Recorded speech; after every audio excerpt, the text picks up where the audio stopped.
Bonjour tout le monde.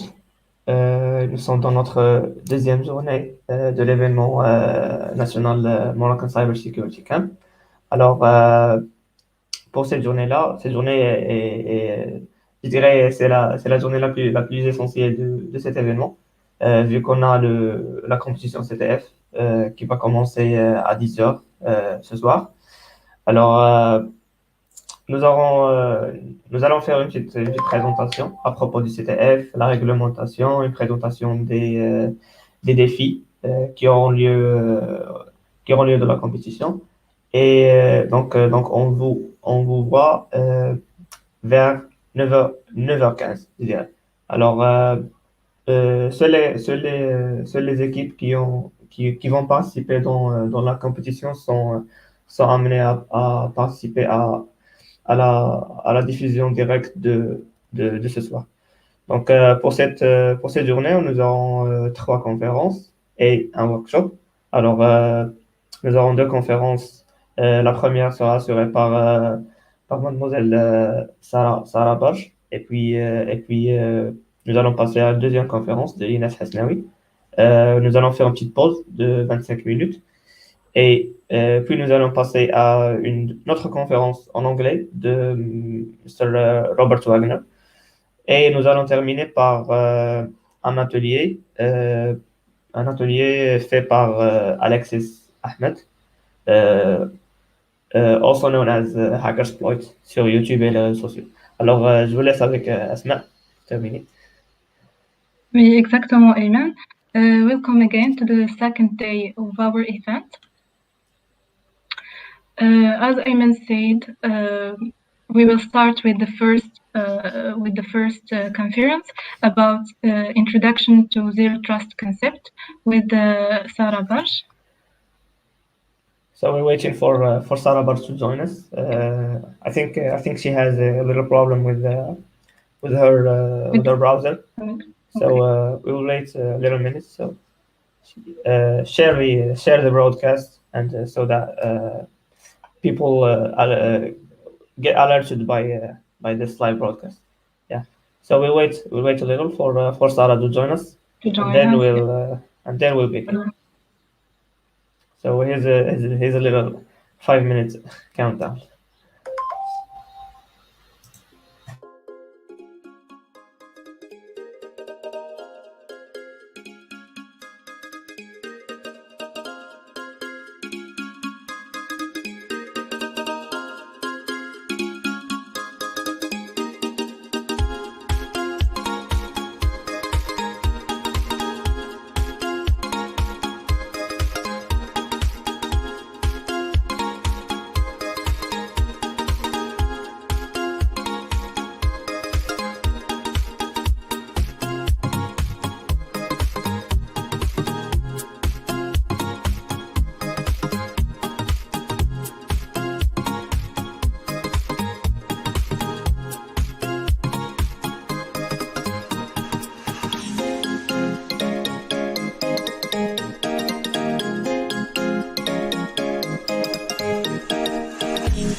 Alors, le problème de navigateur de Sarah persiste encore. Alors, je pense qu'on va attendre un peu plus. En attendant jusqu'à que le problème soit fixé.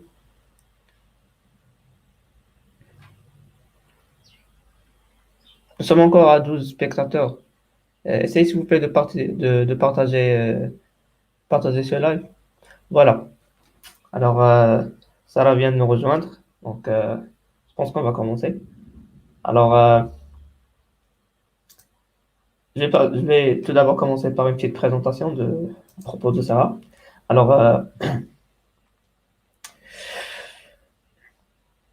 Sarah est une ingénieure, euh, Sarah est une ingénieure en cybersécurité, DAFCE, DGSCC, mais elle est lauréate de l'INPT, spécialisée en cybersécurité et diplômée en ressources humaines. Elle est dotée d'une expérience de plus de 9 ans dans différents domaines de sécurité informatique, à savoir l'audit, la cartographie des risques et même l'enseignement. Donc, je suppose qu'elle va faire un très bon job dans cette présentation. Donc, je vais vous laisser avec ça. Voilà. Bienvenue, Sarah. Bienvenue. Merci beaucoup pour cet agréable événement. Je suis vraiment ravie de participer à cet événement de renom qui est assez connu. Sinon, l'objectif de ma présentation, c'est d'introduire le concept Zero Trust et je vais essayer de commencer. Je ne sais pas pourquoi le share ne fonctionne pas correctement, mais je vais essayer de partager avec vous la présentation que j'ai préparée. Ouais.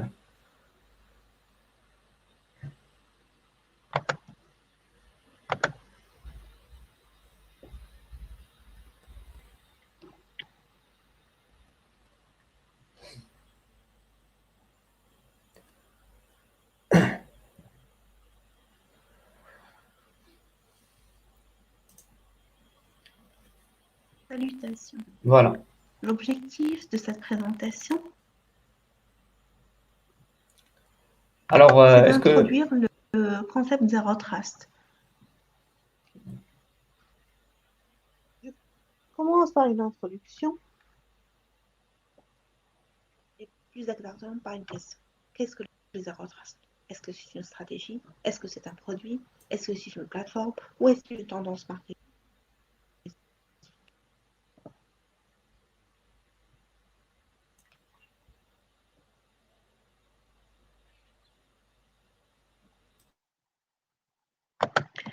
Je ne sais pas pourquoi ça ne marche pas parce que je vois comme si la vidéo est bloquée. La réponse est la suivante. C'est une philosophie qui est stratégique. oui, je pense que la vidéo se bloque. Oui, justement. Donc, oui, La vidéo se essayons. bloque. Je vais essayer de faire la présentation live. Donc, attendez un petit peu. Je vais Est-ce que essayer de supprimer vous ce avez le share. support? Vous avez le Oui, support j'ai le PowerPoint? support. Oui, je l'ai support D'accord, PowerPoint. très bien.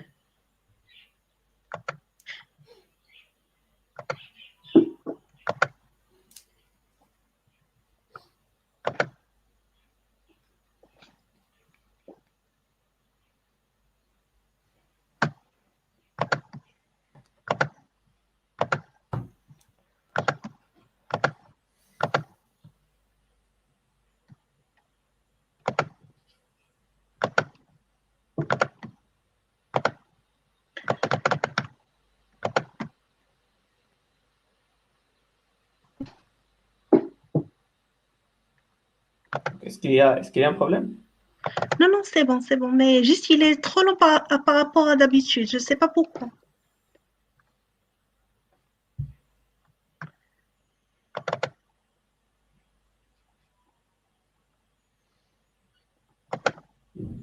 Ce bloc, Non, c'est pas grave, on attend.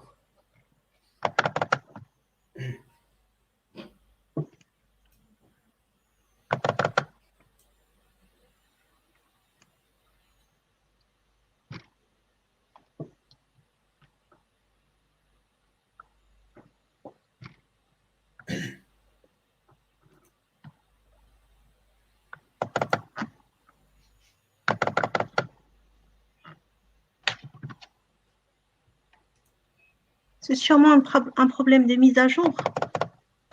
Donc, je viens d'installer une mise à jour et c'est sûrement pour ça que ça se bloque comme ça.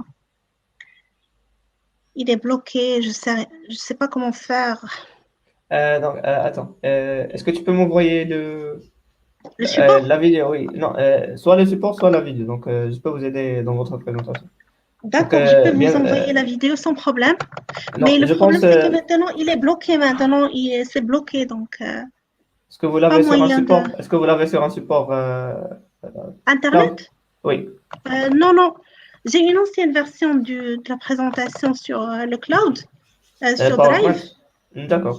Sur Drive. La vidéo sur Drive. Je sais Euh, pas. et le support PowerPoint, est-ce que vous l'avez? Est-ce que vous pouvez me l'envoyer? Je pense que ça sera plus rapide à envoyer que par rapport à la vidéo. Le problème, c'est que maintenant, le PC est carrément bloqué. Je peux rien faire.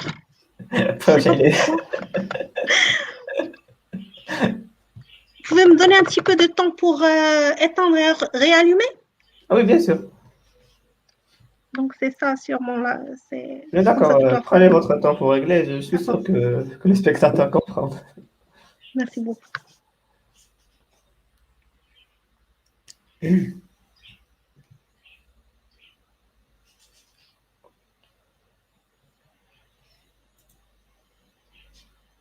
Donc, on attendra un petit peu jusqu'à ce que ça règle le problème. C'est tout à fait normal et attendu dans ce genre dans ce genre d'événement.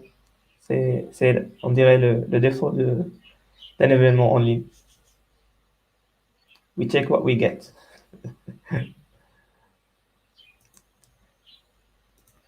Donc, on va attendre un petit peu jusqu'à ce que ça revienne.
Euh, alors on a une vidéo préparée par Novation. C'est le sponsor du CTF de cet événement.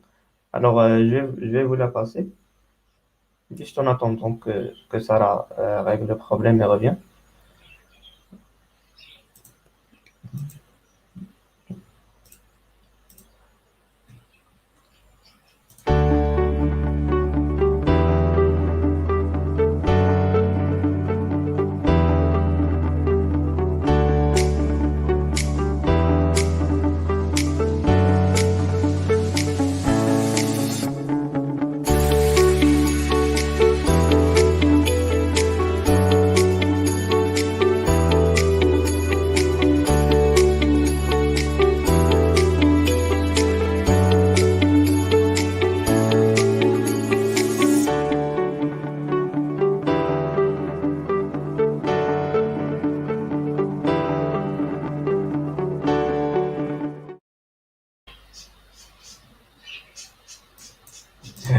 C'était un peu plus court que que j'ai anticipé.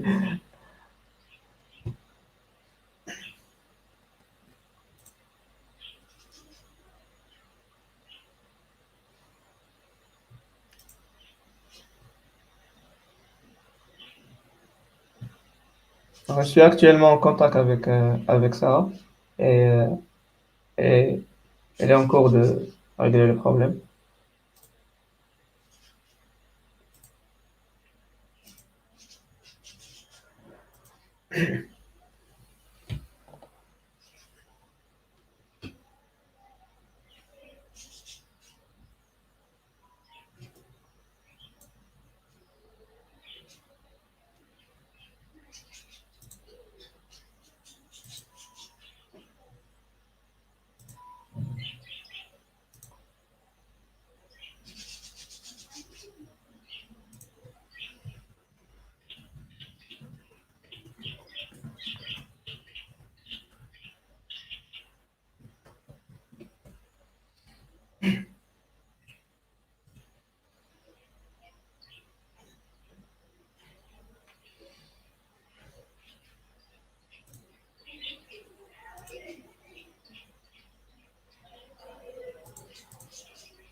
Je pense que le problème هذا نضطروا نديكاليو حتى la deuxième présentation. Donc, je pense ندخلوا شوية في البريك. ما تكونش عندكم كافي بريك. Ça fait. Ok, Sarah vient de m'envoyer un message. Elle nous rejoint dans quelques instants.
Salutations.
Euh, Sarah a déjà enregistré sa présentation, juste pour ce genre de problème.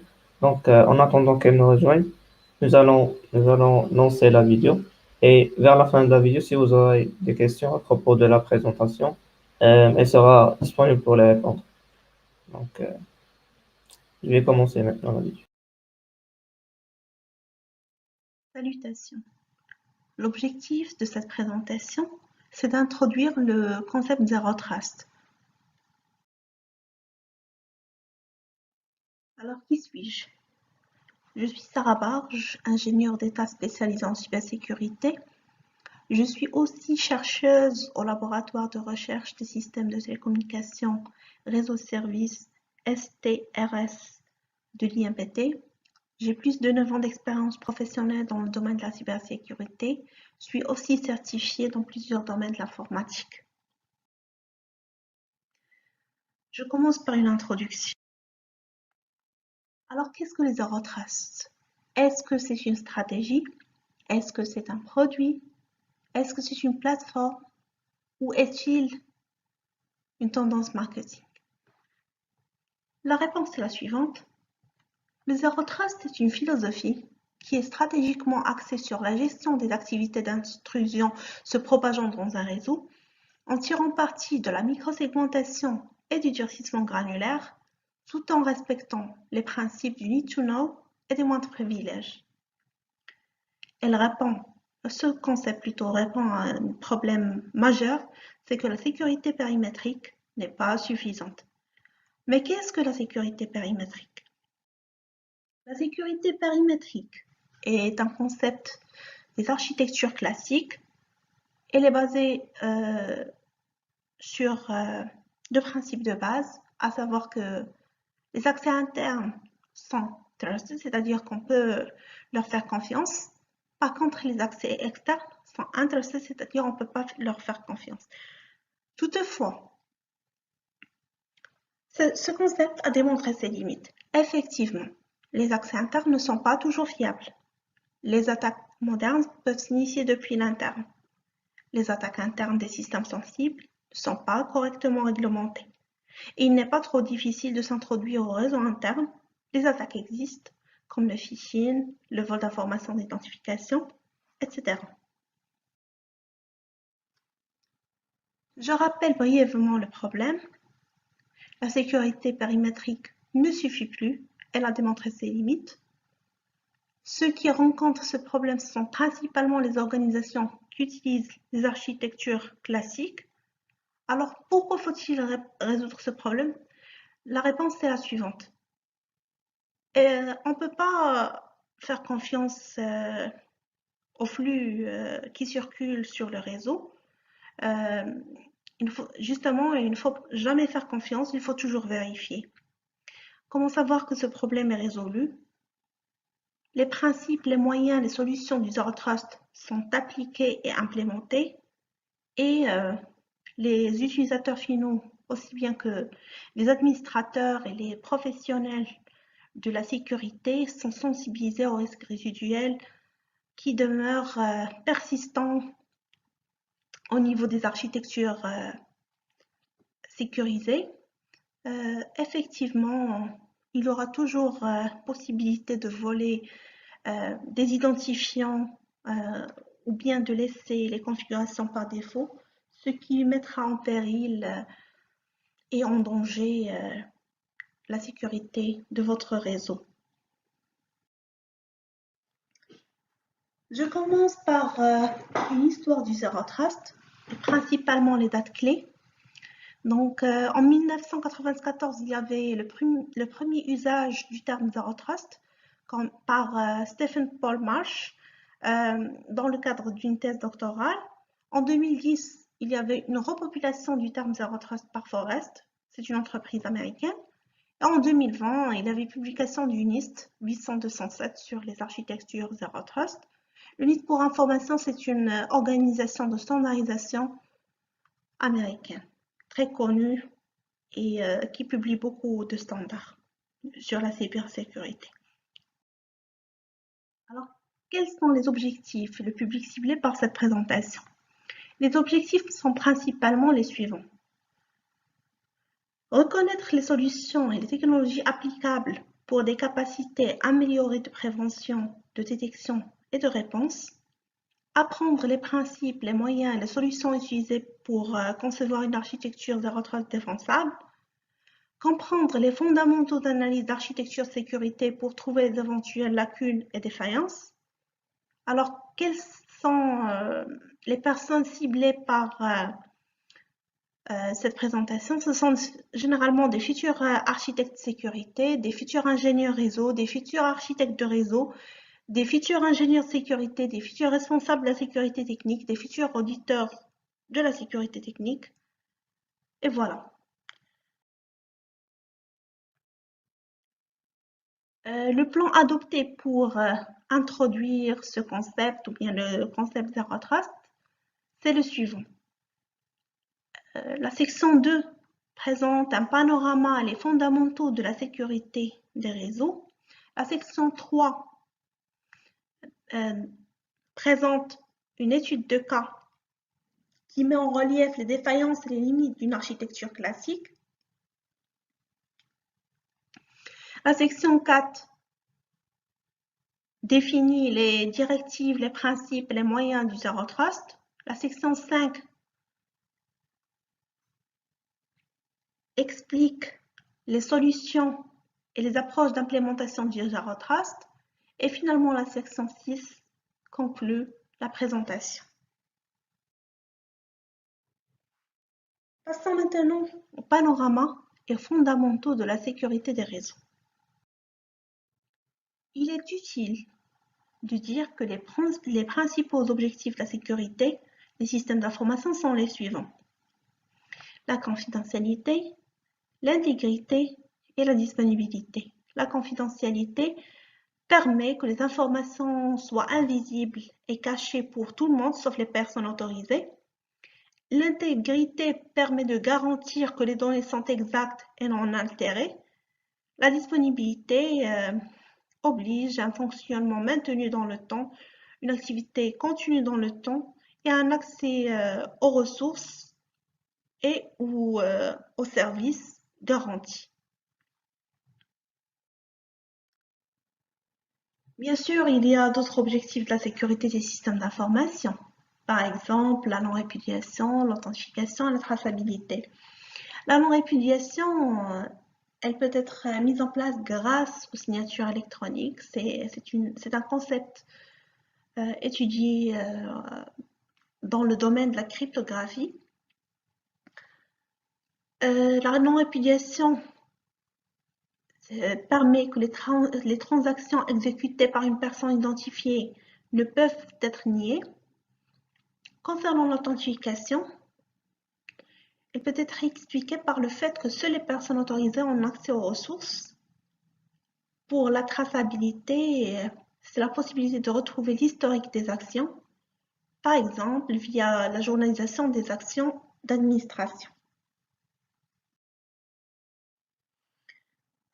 Concernant les principaux groupes de menaces, il y a le vol d'identité, le vol d'informations sensibles, l'altération des données et le déni de service. Pour le vol de l'identité, ce sont des attaques généralement liées à la confidentialité et à la vie privée. Pour le vol d'informations sensibles, ce sont des attaques généralement liées à la confidentialité. Pour l'altération des données, c'est généralement des attaques liées à l'intégrité. Le déni de service, ce sont généralement des attaques liées à la disponibilité.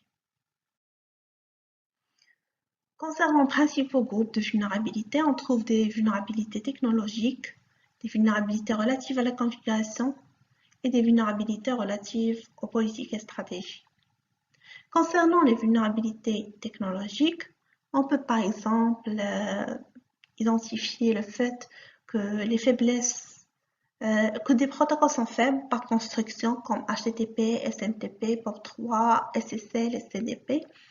Par exemple, on a besoin d'un chiffrement fort TLS version 1.3 pour SSL et même pour HTTP, SMTP, POP3 qui deviennent HTTPS, SMTPS, POP3S.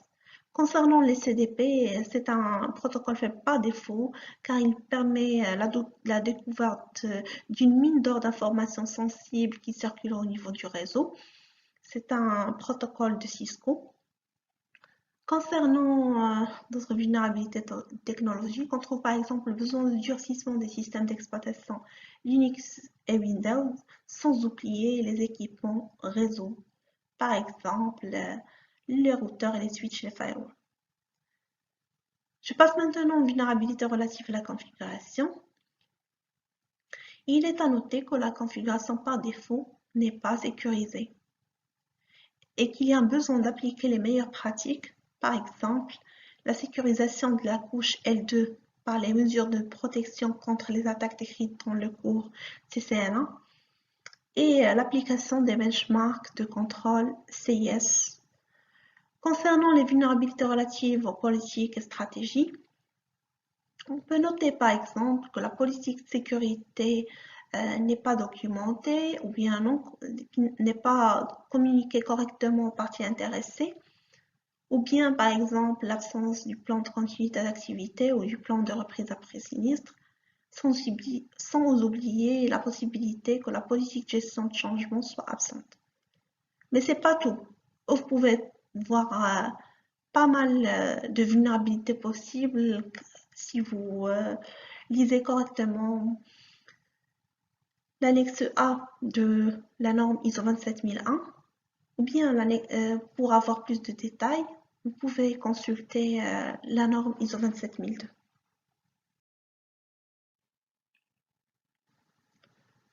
Maintenant, je passerai vers les principales menaces liées à la sécurité physique.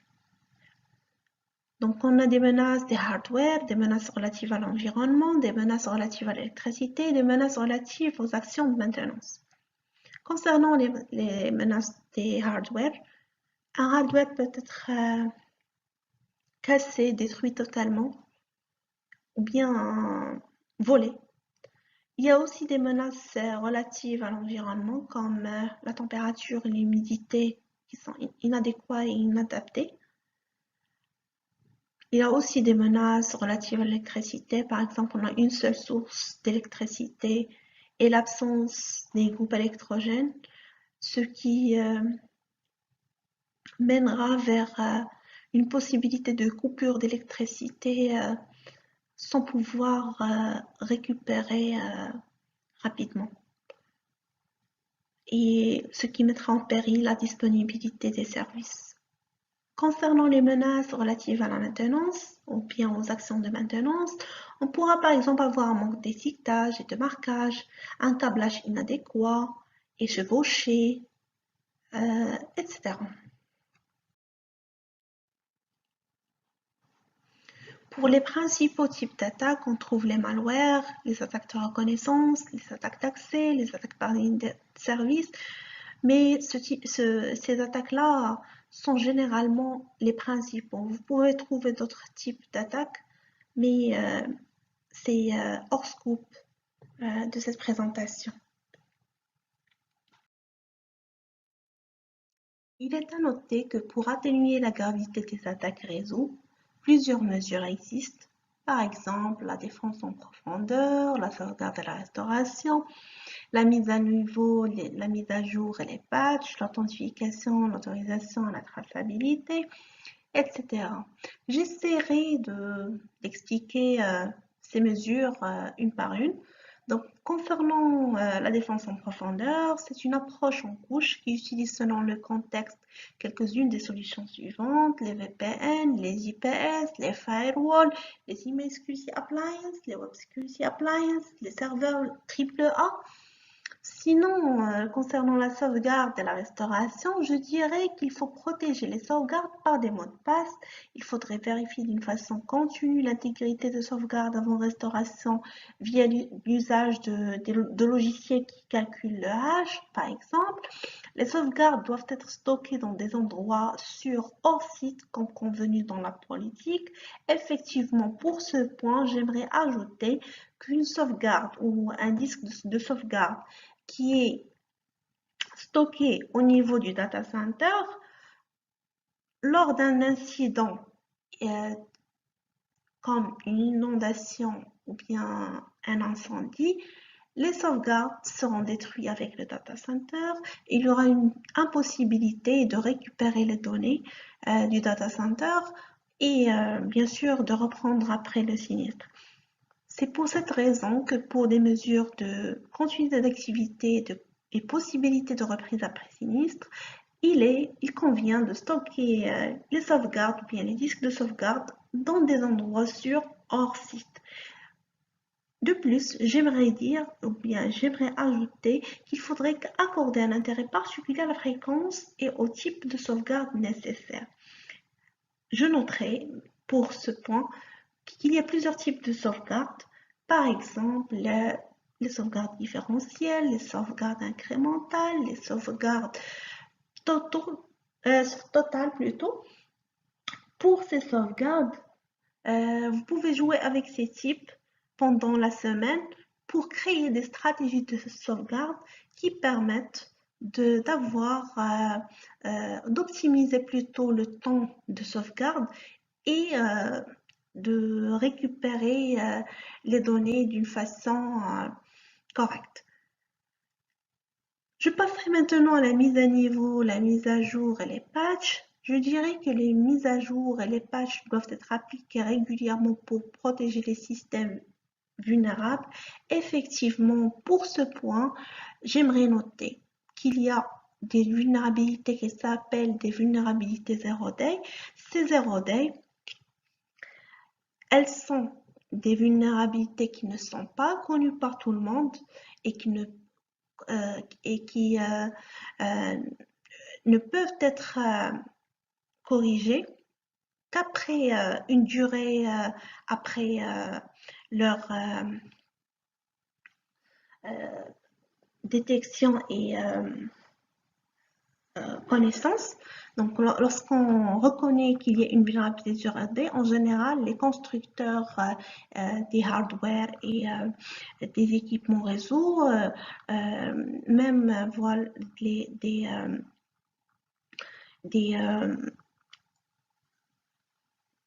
systèmes d'exploitation de logiciels ont une période pour étudier ces zero day et créer des patchs. Donc, ces patchs-là, lorsqu'ils sont publiés sur les sites officiels généralement des constructeurs, dès qu'ils sont publiés, des attaquants tentent d'exploiter les vulnérabilités zero day qui sont corrigées grâce à ces patchs. C'est pour cette raison que dès que le patch est connu, il faudrait faire tout le possible pour l'installer et l'appliquer correctement sur les systèmes vulnérables. Donc voilà. Sinon, pour les mises à jour de la base de signature des virus, même chose, il faut les appliquer d'une façon régulière. pour protéger le réseau et les systèmes des malwares. Effectivement, si on ne met pas à jour la base des signatures des virus correctement, régulièrement, il y aura possibilité que le PC soit infecté. Et parfois, lorsqu'un malware s'installe sur votre système, même si vous appliquez la détection du malware pour le supprimer, c'est plus possible. Il est bien installé, on ne peut pas corriger ce problème facilement. Sinon, parfois même, s'il n'est pas détecté dès le départ, on ne peut plus le détecter. Voilà. De plus, j'aimerais dire qu'il existe des systèmes de gestion centralisés des mises à jour qui peuvent être implémentés comme le WSUS pour les systèmes Windows et le Red Hat Satellite pour les systèmes Red Hat. Donc, je dirais pour l'authentification, l'autorisation et la traçabilité, ils permettent bien sûr l'authentification, l'autorisation et la traçabilité des actions et des accès.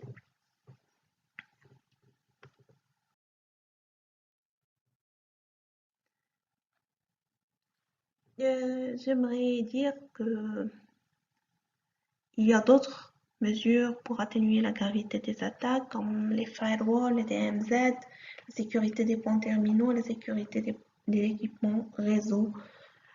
Ici, j'ai traité les systèmes, les équipements réseau plutôt de Cisco, les routeurs et les switches Cisco.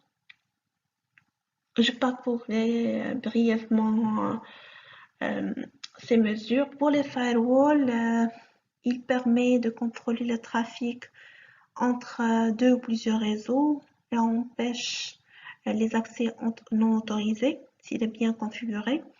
Il y a plusieurs types de firewall comme le packet filtering, l'application filtering, l'URL filtering, le stage for packet inspection et le Next Generation Firewalls qui permettent grâce à des plugins de faire la décryption et le déchiffrement SSL et le déchiffrement SSH. Bon, ça pour les Next Generation Firewalls de Palo Alto. Vous pouvez chercher pour le constructeur qui vous plaît pour voir les options qu'il propose. Donc, même si ce que je pense qu'il fait le déchiffrement SSL. Je passe maintenant à la DMZ. Ça permet de créer des zones publiques qui sont accessibles pour les utilisateurs extérieurs et nécessite bien sûr l'usage des firewalls. Pour la sécurité des points terminaux, je dirais que des points terminaux existent comme les ordinateurs portables, les tablettes, les téléphones portables, les ordinateurs fixes, les serveurs. On peut créer des politiques de sécurité qui exigent l'usage des host IDS, des host IPS pour Host Intrusion Detection System and Host Intrusion Prevention System et aussi des antivirus, du Network Access Control ou NAC. Et il ne faut jamais oublier que le maillon faible, c'est l'humain. Donc, il faudrait sensibiliser les utilisateurs aux attaques liées aux points terminaux. Voilà. J'ajouterai une chose concernant la sécurité des équipements réseau. On peut par exemple utiliser la commande autoscure. On peut activer SSH. On peut désactiver les ports et les services non utilisés. On peut utiliser des mots de passe forts. On peut configurer le message de manière qui s'affiche lors de tout accès au réseau pour dissuader les attaquants. On pourrait chiffrer ou exiger le chiffrement des mots de passe qui sont présents au niveau des fichiers de configuration. On peut configurer la déconnexion après une période limitée d'inactivité. On peut bloquer l'authentification après un nombre limité d'essais erronés. Concernant la responsabilité du défenseur polyvalent, je dirais qu'il doit maîtriser la sécurité des réseaux et des équipements réseau, la sécurité du cloud, la sécurité des points terminaux. Concernant la sécurité des réseaux et des équipements réseau, je dirais qu'il doit être familiarisé avec la sécurité des routeurs, des commutateurs et des firewalls et savoir utiliser les firewalls, les IDS-IPS, les SIEM, les SWAR, soit comme administrateur ou bien comme analyste. De plus, il doit maîtriser les technologies du cloud comme les hyperviseurs, le cloud virtual machine, le cloud container service et le cloud serverless. De plus, il doit bien savoir comment choisir entre l'infrastructure as a service, la plateforme as a service, le software as a service et la function as a service. Et il ne faut pas oublier qu'il doit savoir la manière comment gérer d'une manière centralisée son cloud. De plus, il doit être familiarisé avec le Cloud Security Broker, qui est un des composants de sécurité majeurs du cloud.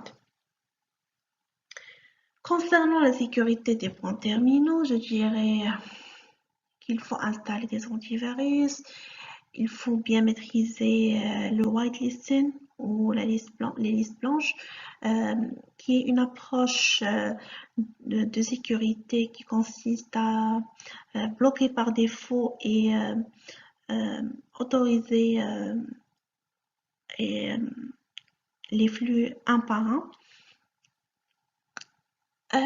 Sinon, il faudrait installer un host IPS et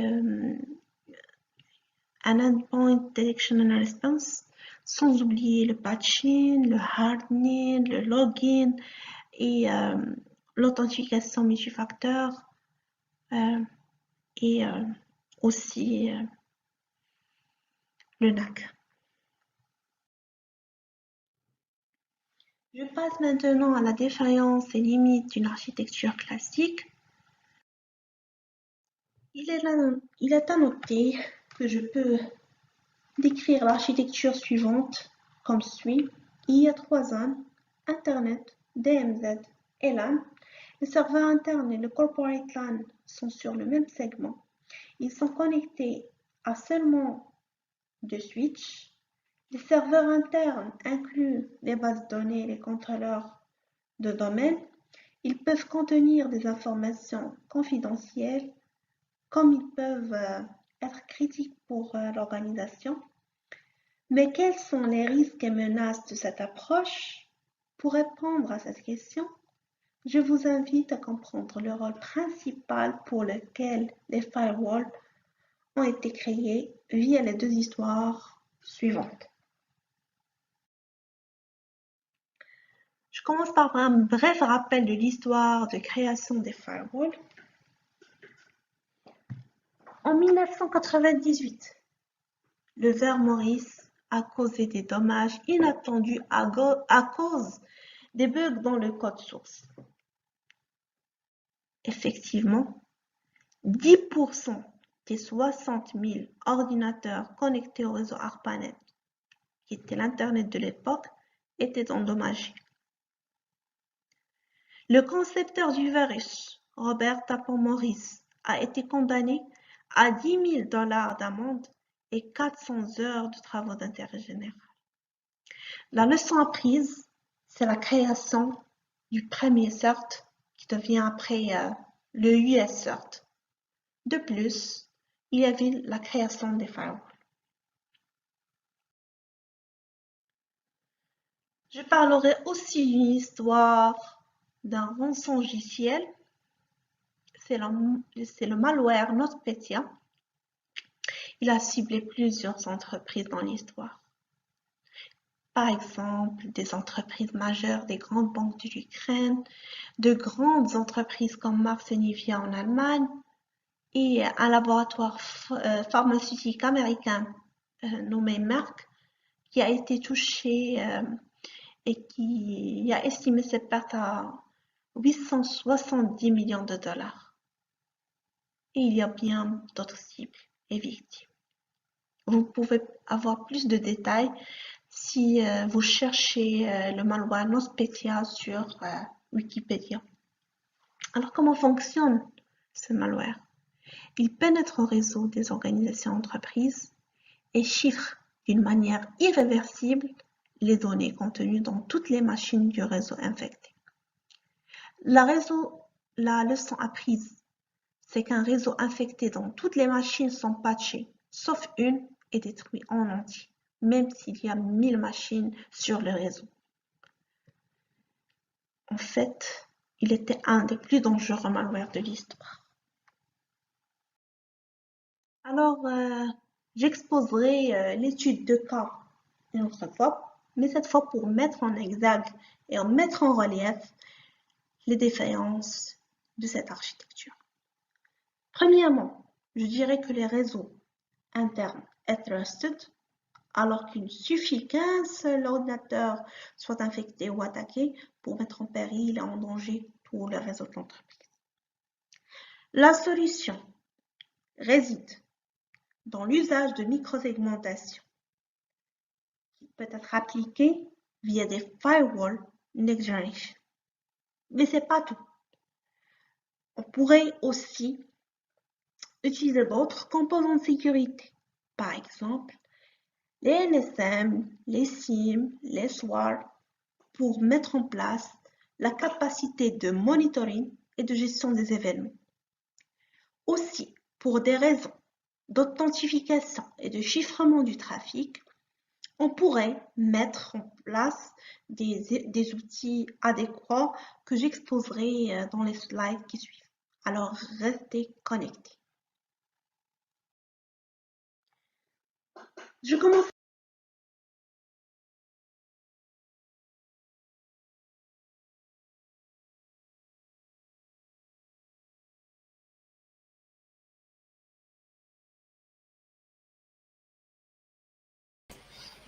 Je m'excuse d'avoir arrêté la diffusion. Donc, comme j'ai publié sur les commentaires, nous allons arrêter la diffusion de cette vidéo puisque il reste encore à peu près 20 minutes. Donc, nous allons passer à la présentation de Inès Hasnaoui. Donc, je vous laisse avec Asma Al-Hamid qu'elle vous présente Inès. Oui, Ayman, merci Sarah pour cette assez intéressante présentation. Maintenant, on va passer à la seconde conférence. Elle va être présentée par Madame Inès Hasnaoui. Il est la directrice de la technologie chez Boxers et lauréat de l'École nationale des sciences appliquées au Marrakech, développeur full stack et passionné par la cybersécurité. Madame Inès, مرحبا بك معنا. السلام عليكم. وعليكم السلام. سمعيني مزيان؟ وي كنسمعك مزيان. مزيان. مرحبا بك معنا اليوم في ليفينمون. شكرا بزاف، كنشكركم على الاستضافة. شكرا لك. شكرا. الوغ ما كرهناش تعرفينا شويه براسك هو الاول قبل ما ندوزو للسوجي اللي هو ديف سيكوبس. ايه مرحبا، معكم إيناس حسناوي. جو سوي انجينيور انفورماتيك اي جو سوي اوسي لو سي تي او ديال بوكسز. اليوم ان شاء الله لا بريزونطاسيون غادي نهضر لكم على لو ديف سيكوبس اي جيسبر دوز لا بريزونطاسيون مزيان، ما يكونوا حتى دي بروبليم تكنيك او لا شي حاجه ان شاء الله.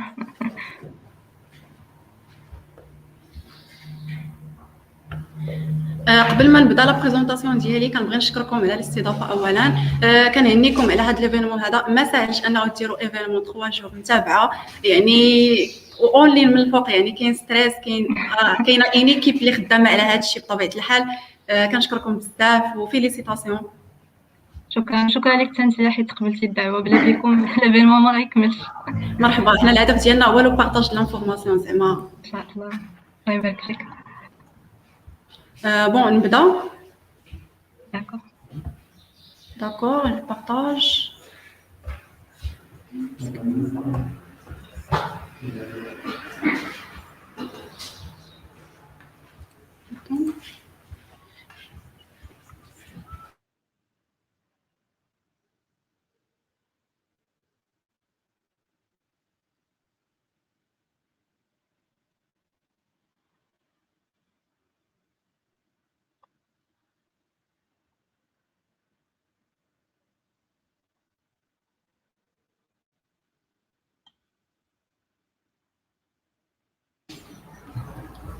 كيبان وي كيبان.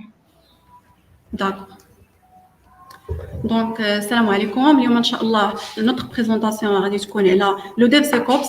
افون ما نهضروا على لو ديف سيكوبس غادي نهضر لكم على اشنا هو لو ديفوبس، لي زوتي اللي نديرولو، علاش لو ديفوبس، يعني علاش بان هذا لو تيرم هذا ديال لو ديفوبس. ابري غادي ندوزو لو ديف سيكوبس، بوركوا لو ديف سيكوبس، اشنا هي الحاجه اللي زايده على لو ديفوبس، يعني علاش درنا لو ديف سيكوبس، لي زوتي اللي نديالو. بطبيعه الحال لا بريزونطاسيون غادي تكون اون انتروداكسيون، يعني ما غاديش ندخلوا بزاف لو كوتي تكنيك، يعني ما غنهضروش على لي زوتي بزاف والتكنيك ديال لا بارتي براتيك اي لو تكنيك. مي جيسبر انه غادي نحاول ما امكن نهضر على لو ديف سيكوبس اون جينيرال باش تفهموا لو كونسيبت مزيان. قبل ما نبداو نهضروا على الديف سيكوبس او لو ديفوبس غادي نقول لكم اشنا هي لا ميثودولوجي باش كانوا خدامين لي زونتربريز او لي ديفلوبور افون ما يجيو هاد لي تيرم. كاينه لو موديل اون كاسكاد، هذه هي لا ميثود الاولى. اشنو الهدف ديال هاد لا ميثود هذه؟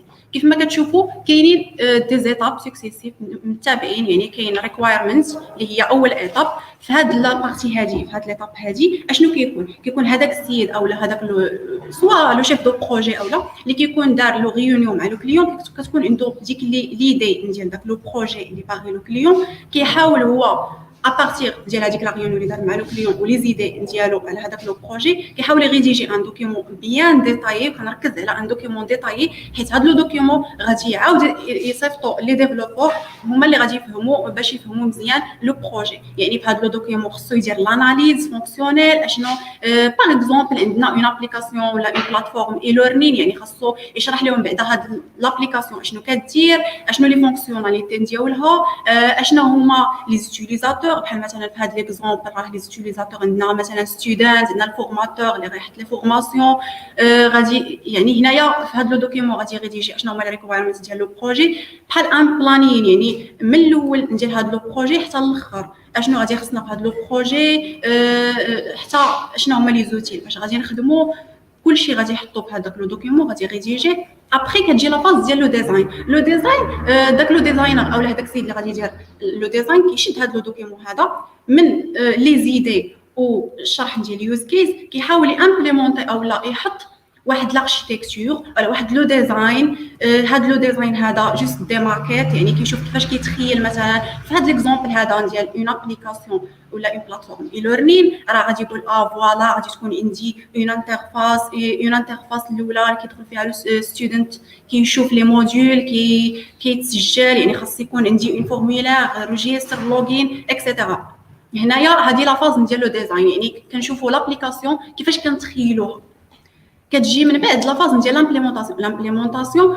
بطبيعه الحال زدنا هاد لي فاز هادو بجوج، يعني كتولي كتبان عندنا واحد الايدي واضحه على لو بروجي ديالنا كيفاش غادي يكون. كنصيفطوا هذاك لو ديزاين اي لو دوكيومون لي ديفلوبور اللي كيحولوا ابارتيغ دو كود، يعني كيحولوا كيديروا لو كوداج لامبليمونطاسيون ديال هادوك لي زانترفاس او لا بارتي اي يوزر انترفيس، كيحاولوا امبليمونطيوها يخرجوا لنا بواحد لابليكاسيون في الاخر اللي كتشبه لذاك لو ديزاين اي اون ميم طون فيها دوك لي ريكوايرمنت اللي كاينين في هذاك لو دوكيومون. هذه لا بارتي امبليمونطاسيون. ابري ما كتسالي هاد لا بارتي امبليمونطاسيون ديال لو بروجي ديالنا، كتجي لا فاز ديال لا فيريفيكاسيون.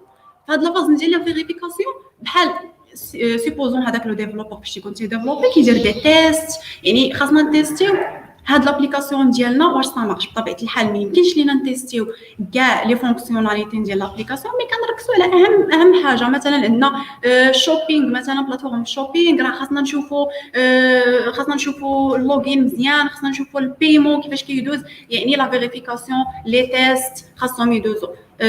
هاد لا فاز هذه تقدر تكون طويله، تقدر تكون المهم على حساب لابليكاسيون. ابري من هاد لا فاز هذه ديال لو تيست او لا فيريفيكاسيون ديال لابليكاسيون ديالنا، كندوزو المانتونونس. المانتونونس هي لا فاز الاخرانيه فين كنديبلويو لابليكاسيون ديالنا اون برود. كنقدروا نشوفوا لابليكاسيون ديالنا، يعني كنديبلوي ديك لابليكاسيون كتعطيها لو كليون.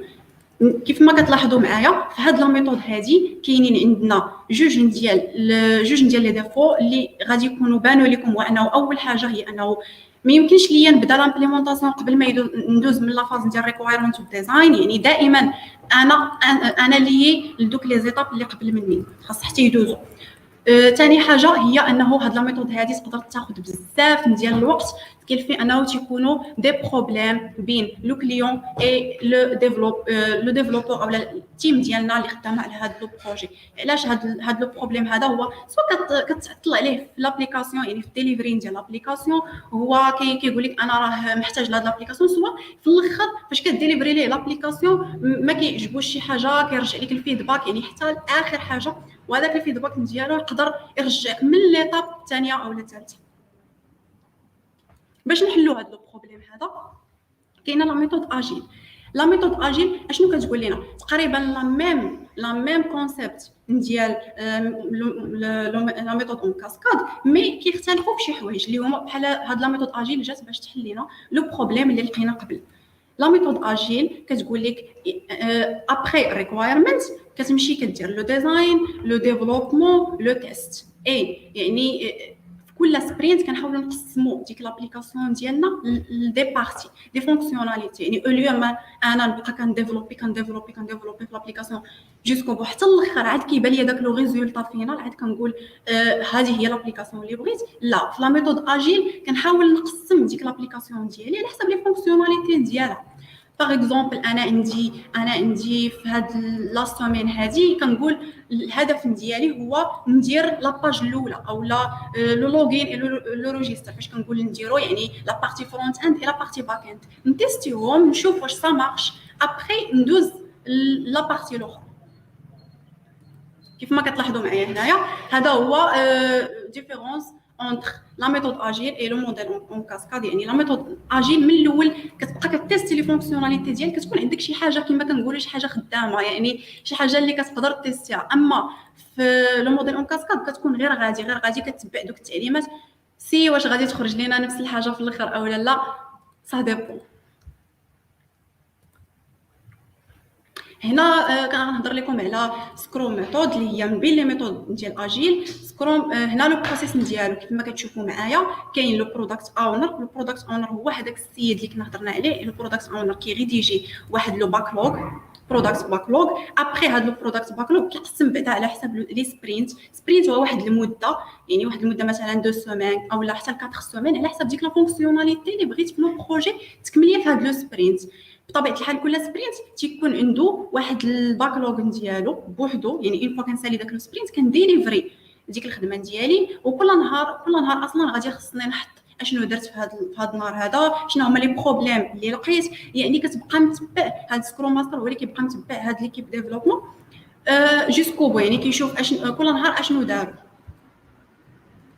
هنا غادي نهضر لكم. هنا ديجا قلت لكم انه لو برودكت اونر هو اللي كتكون عنده ديك ليدي الاولى وكيمشي كيريديجي واحد لو دوكيومون وكيحطو. مي هنايا هذاك لو دوكيومون كنسميوه لو باكلوغ، يعني في الاول كيكون فيه لي طاش كاملين ديال ديك لابليكاسيون من الاول حتى الاخر.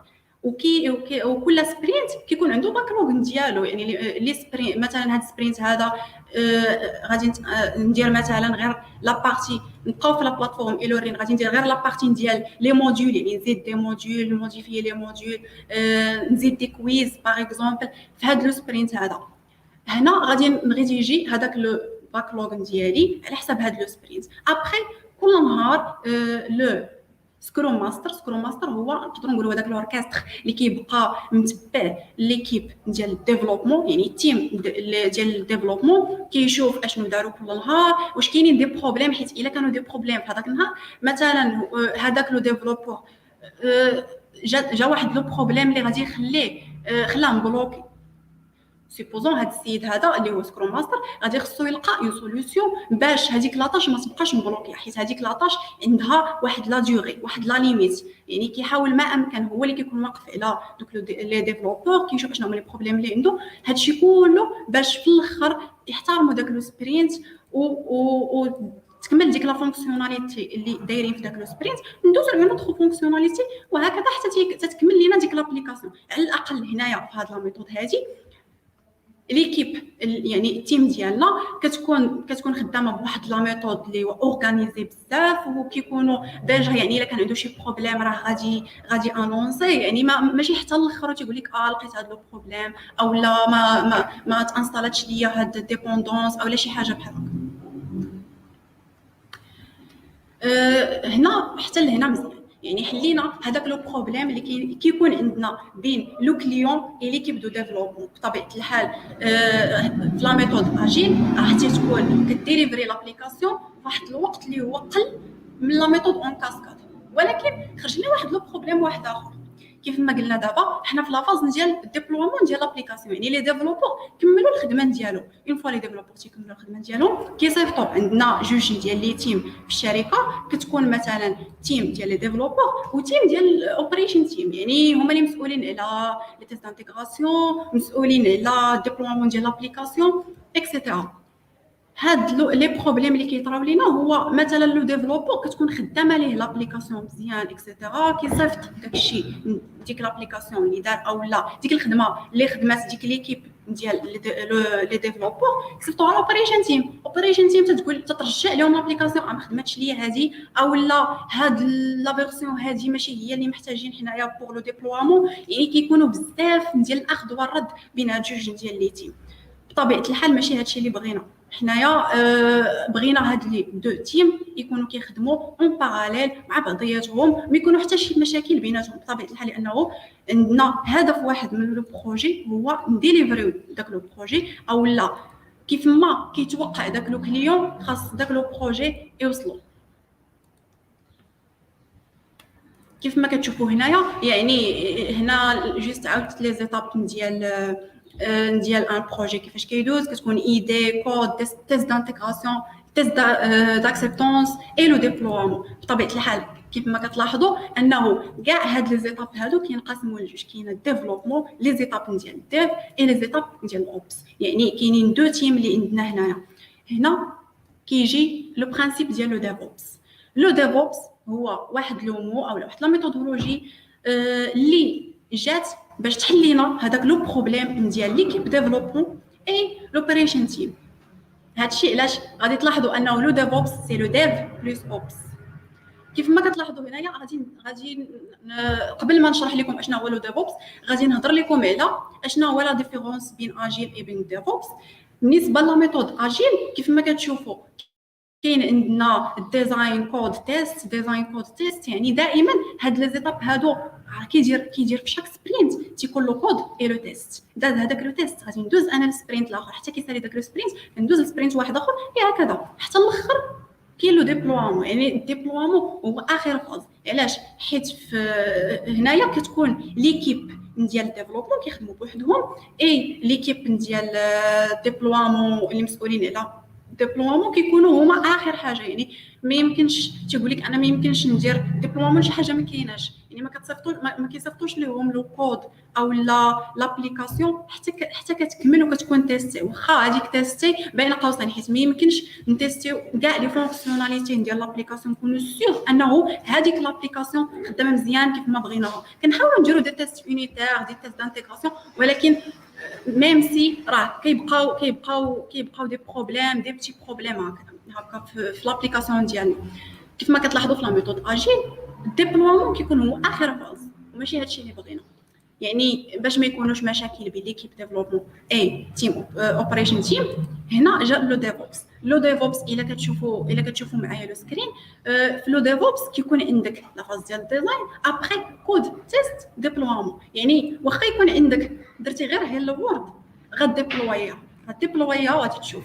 يعني دائما ديبلوي لابليكاسيون ديالك، سوا غادي ديبلوي في انفيرونمون دو تيست مثلا ستيجين ديال تيست، شوف بعدا ديك لابليكاسيون واش دازت، واش خدامه مزيان، واش صامارش. يعني دائما هنا كتجي ديك لا نوسيون ديال انه تيم اوبريشن تيم اي ديفلوبمنت تيم دائما كيخدموا اون باراليل مع بعضياتهم. ما يمكنش تفرقهم او لا تحت المسؤوليه على شي ايكيب انه ما خدمش لو بروجي با هاد ليكيب هادي، حيت هاد ليكيب هادي هي اللي دارت هاد لو بروبليم او لا لو بروبليم. يعني في ديفوبس ما كيكونش هاد لو بروبليم هذا ديال بين هاد لي دو تيم. اي او ميم طون كنلاحظوا انه دائما فاش كنديروا لو ديبلومون ديال لابليكاسيون الى لقينا دي بروبليم او شي حاجه كنعاودوا عاوتاني السيكل. يعني لو ديفوبس راه اون انفينيتي. هادشي علاش كتشوفوا العلامه ديال او الرمز اللي كيرمزوا ليه بلانفيني. يعني دائما حتى كنساليو ديك لابليكاسيون كيكون راضي على لو كليون عاد كنقولوا فواسي هذا لو بروجي هذا ساليناه نبداو ان اوتر بروجي. هنايا غادي نهضر لكم على لو ديفوبس اشنا هما لي زيتاب اللي فيه. اون بريف راه ديجا كيشبه الاجيل، يعني لو ميم برينسيپ، ولكن كاينين شي حوايج كما قلت لكم انه كاع لي زيتاب اللي كاينين في ديفوبس كيكونوا اوتوماتيزي، وهذه هي من بين الحوايج اللي كتميز لو ديفوبس. كاين لا بروميير فاز هي بلان اند كرييت. هنا فين كان امبليمونطيو لو كود ديالنا، كنبوشيو لو كود ديالنا مثلا كنستعملوا سورس كود مانجمنت. هنا ابري ما كنبوشيو لو كود ديالنا بطبيعه الحال، حيت ليكيب ديفلوبمون فاش كنقولوا ايكيب يعني كاينين بزاف ديال الناس. ما يمكنش ليا انايا نكون كندير ان كود اي اون اوتر بيرسون كيدير اون اوتر كود ونجي هو عنده اون فيرسيون انا عندي اون فيرسيون. خاصني شي حاجه اللي كدير ليا لا جيستيون ديال لي فيرسيون. وهنا فين كنهضروا على كيت، يعني كنخدموا كنبوشيو لو كود وكنتهناو من هاد المشاكل هذه بطبيعه الحال. هذه لا بروميير ايطاب. دوزيام ايطاب هي كتفيريفي، يعني كتفيريفي غادي دير لي تيست ديالك، كتفيريفي داك لو كود واش سا مارش. حتى في جيت مثلا راه كيكونوا دي برونش، يعني ديف اون فوا كدوز ديك الديف راه غادي تميرجي فيغ ماستر. يعني ماشي من الاول كتمشي كتبقى كتبوشي واحد اخر كيجي كيبوشي، كتكون واحد الاورغانيزاسيون بين هاد ليكيب هادي. ابري كتكون باكيج هاد لا فاز هادي فين كتاخذ داك الارتيفاكت ديالك اللي في الريليز، في الايطاب ديال الريليز كتستعملوا في البرودكسيون بطبيعه الحال. كتجي الايطاب ديال الكونفيغوراسيون. في هاد الايطاب هادي عندي نقدروا نقولوا مانجمنت كونفيغوريشن، يعني كنديروا لي كونفيغوراسيون ديال البروجي ديالنا شنو غادي يحتاج. ابري pour le déploiement بطبيعه الحال. ابري لو مونيتورين راه كوم دي لوغز على حساب لابليكاسيون ديالنا. كنشوفوا هذيك لابليكاسيون اشنو كيطرا فيها، اشنو هما لي حوايج اللي كنديروا، لي روكيت اللي كنعيطوا عليهم. يعني اي حاجه تقدر تمونيتوريها راه مزيان عليك نتايا باش تحاول ما امكن تشوف كاع لي فونكسيوناليتي راه خدامين. يعني المونيتورين كتبقى هي اخر فاز.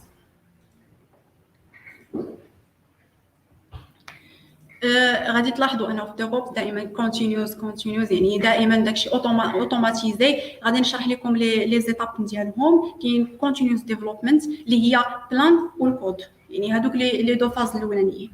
في هاد ليطاب هادي كيكون ان ديفلوبور كيبوشي لو كود ديالو، ان اوتر ديفلوبور يعني كيكون عندنا لا جيستيون ديال لي فيرسيون بطبيعه الحال في جيت.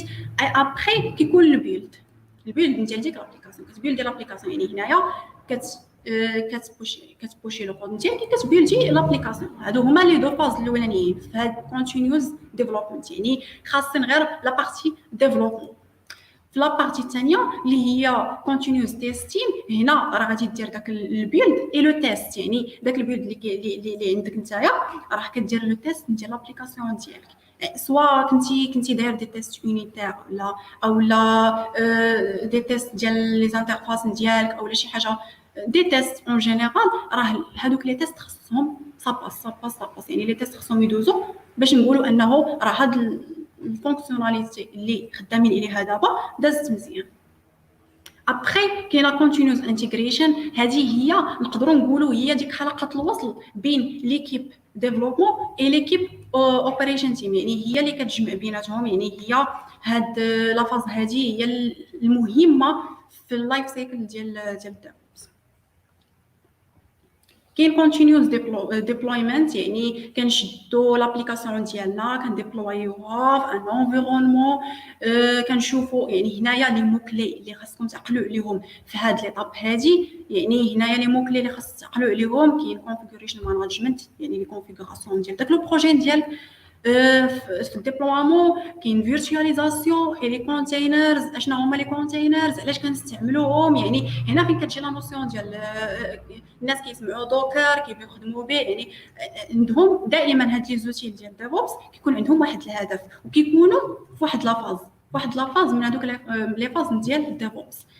ابخي كتجي كونتينيوس مونيتورين. المونيتورين ديال لابليكاسيون ديالنا كما قلت لكم لي هو مهم بزاف، خاص نديروه خصوصا فاش تيكونوا دي زابليكاسيون كريتيك، يعني كاينين فيهم دي دوني لي كريتيك. يعني خاصنا نشوفوا المونيتورين، نشوفوا لي لوغز، نديروا ان فيدباك. داك الفيدباك كيعاود عاوتاني كيرجع لليكيب ديال الديفلوبمون.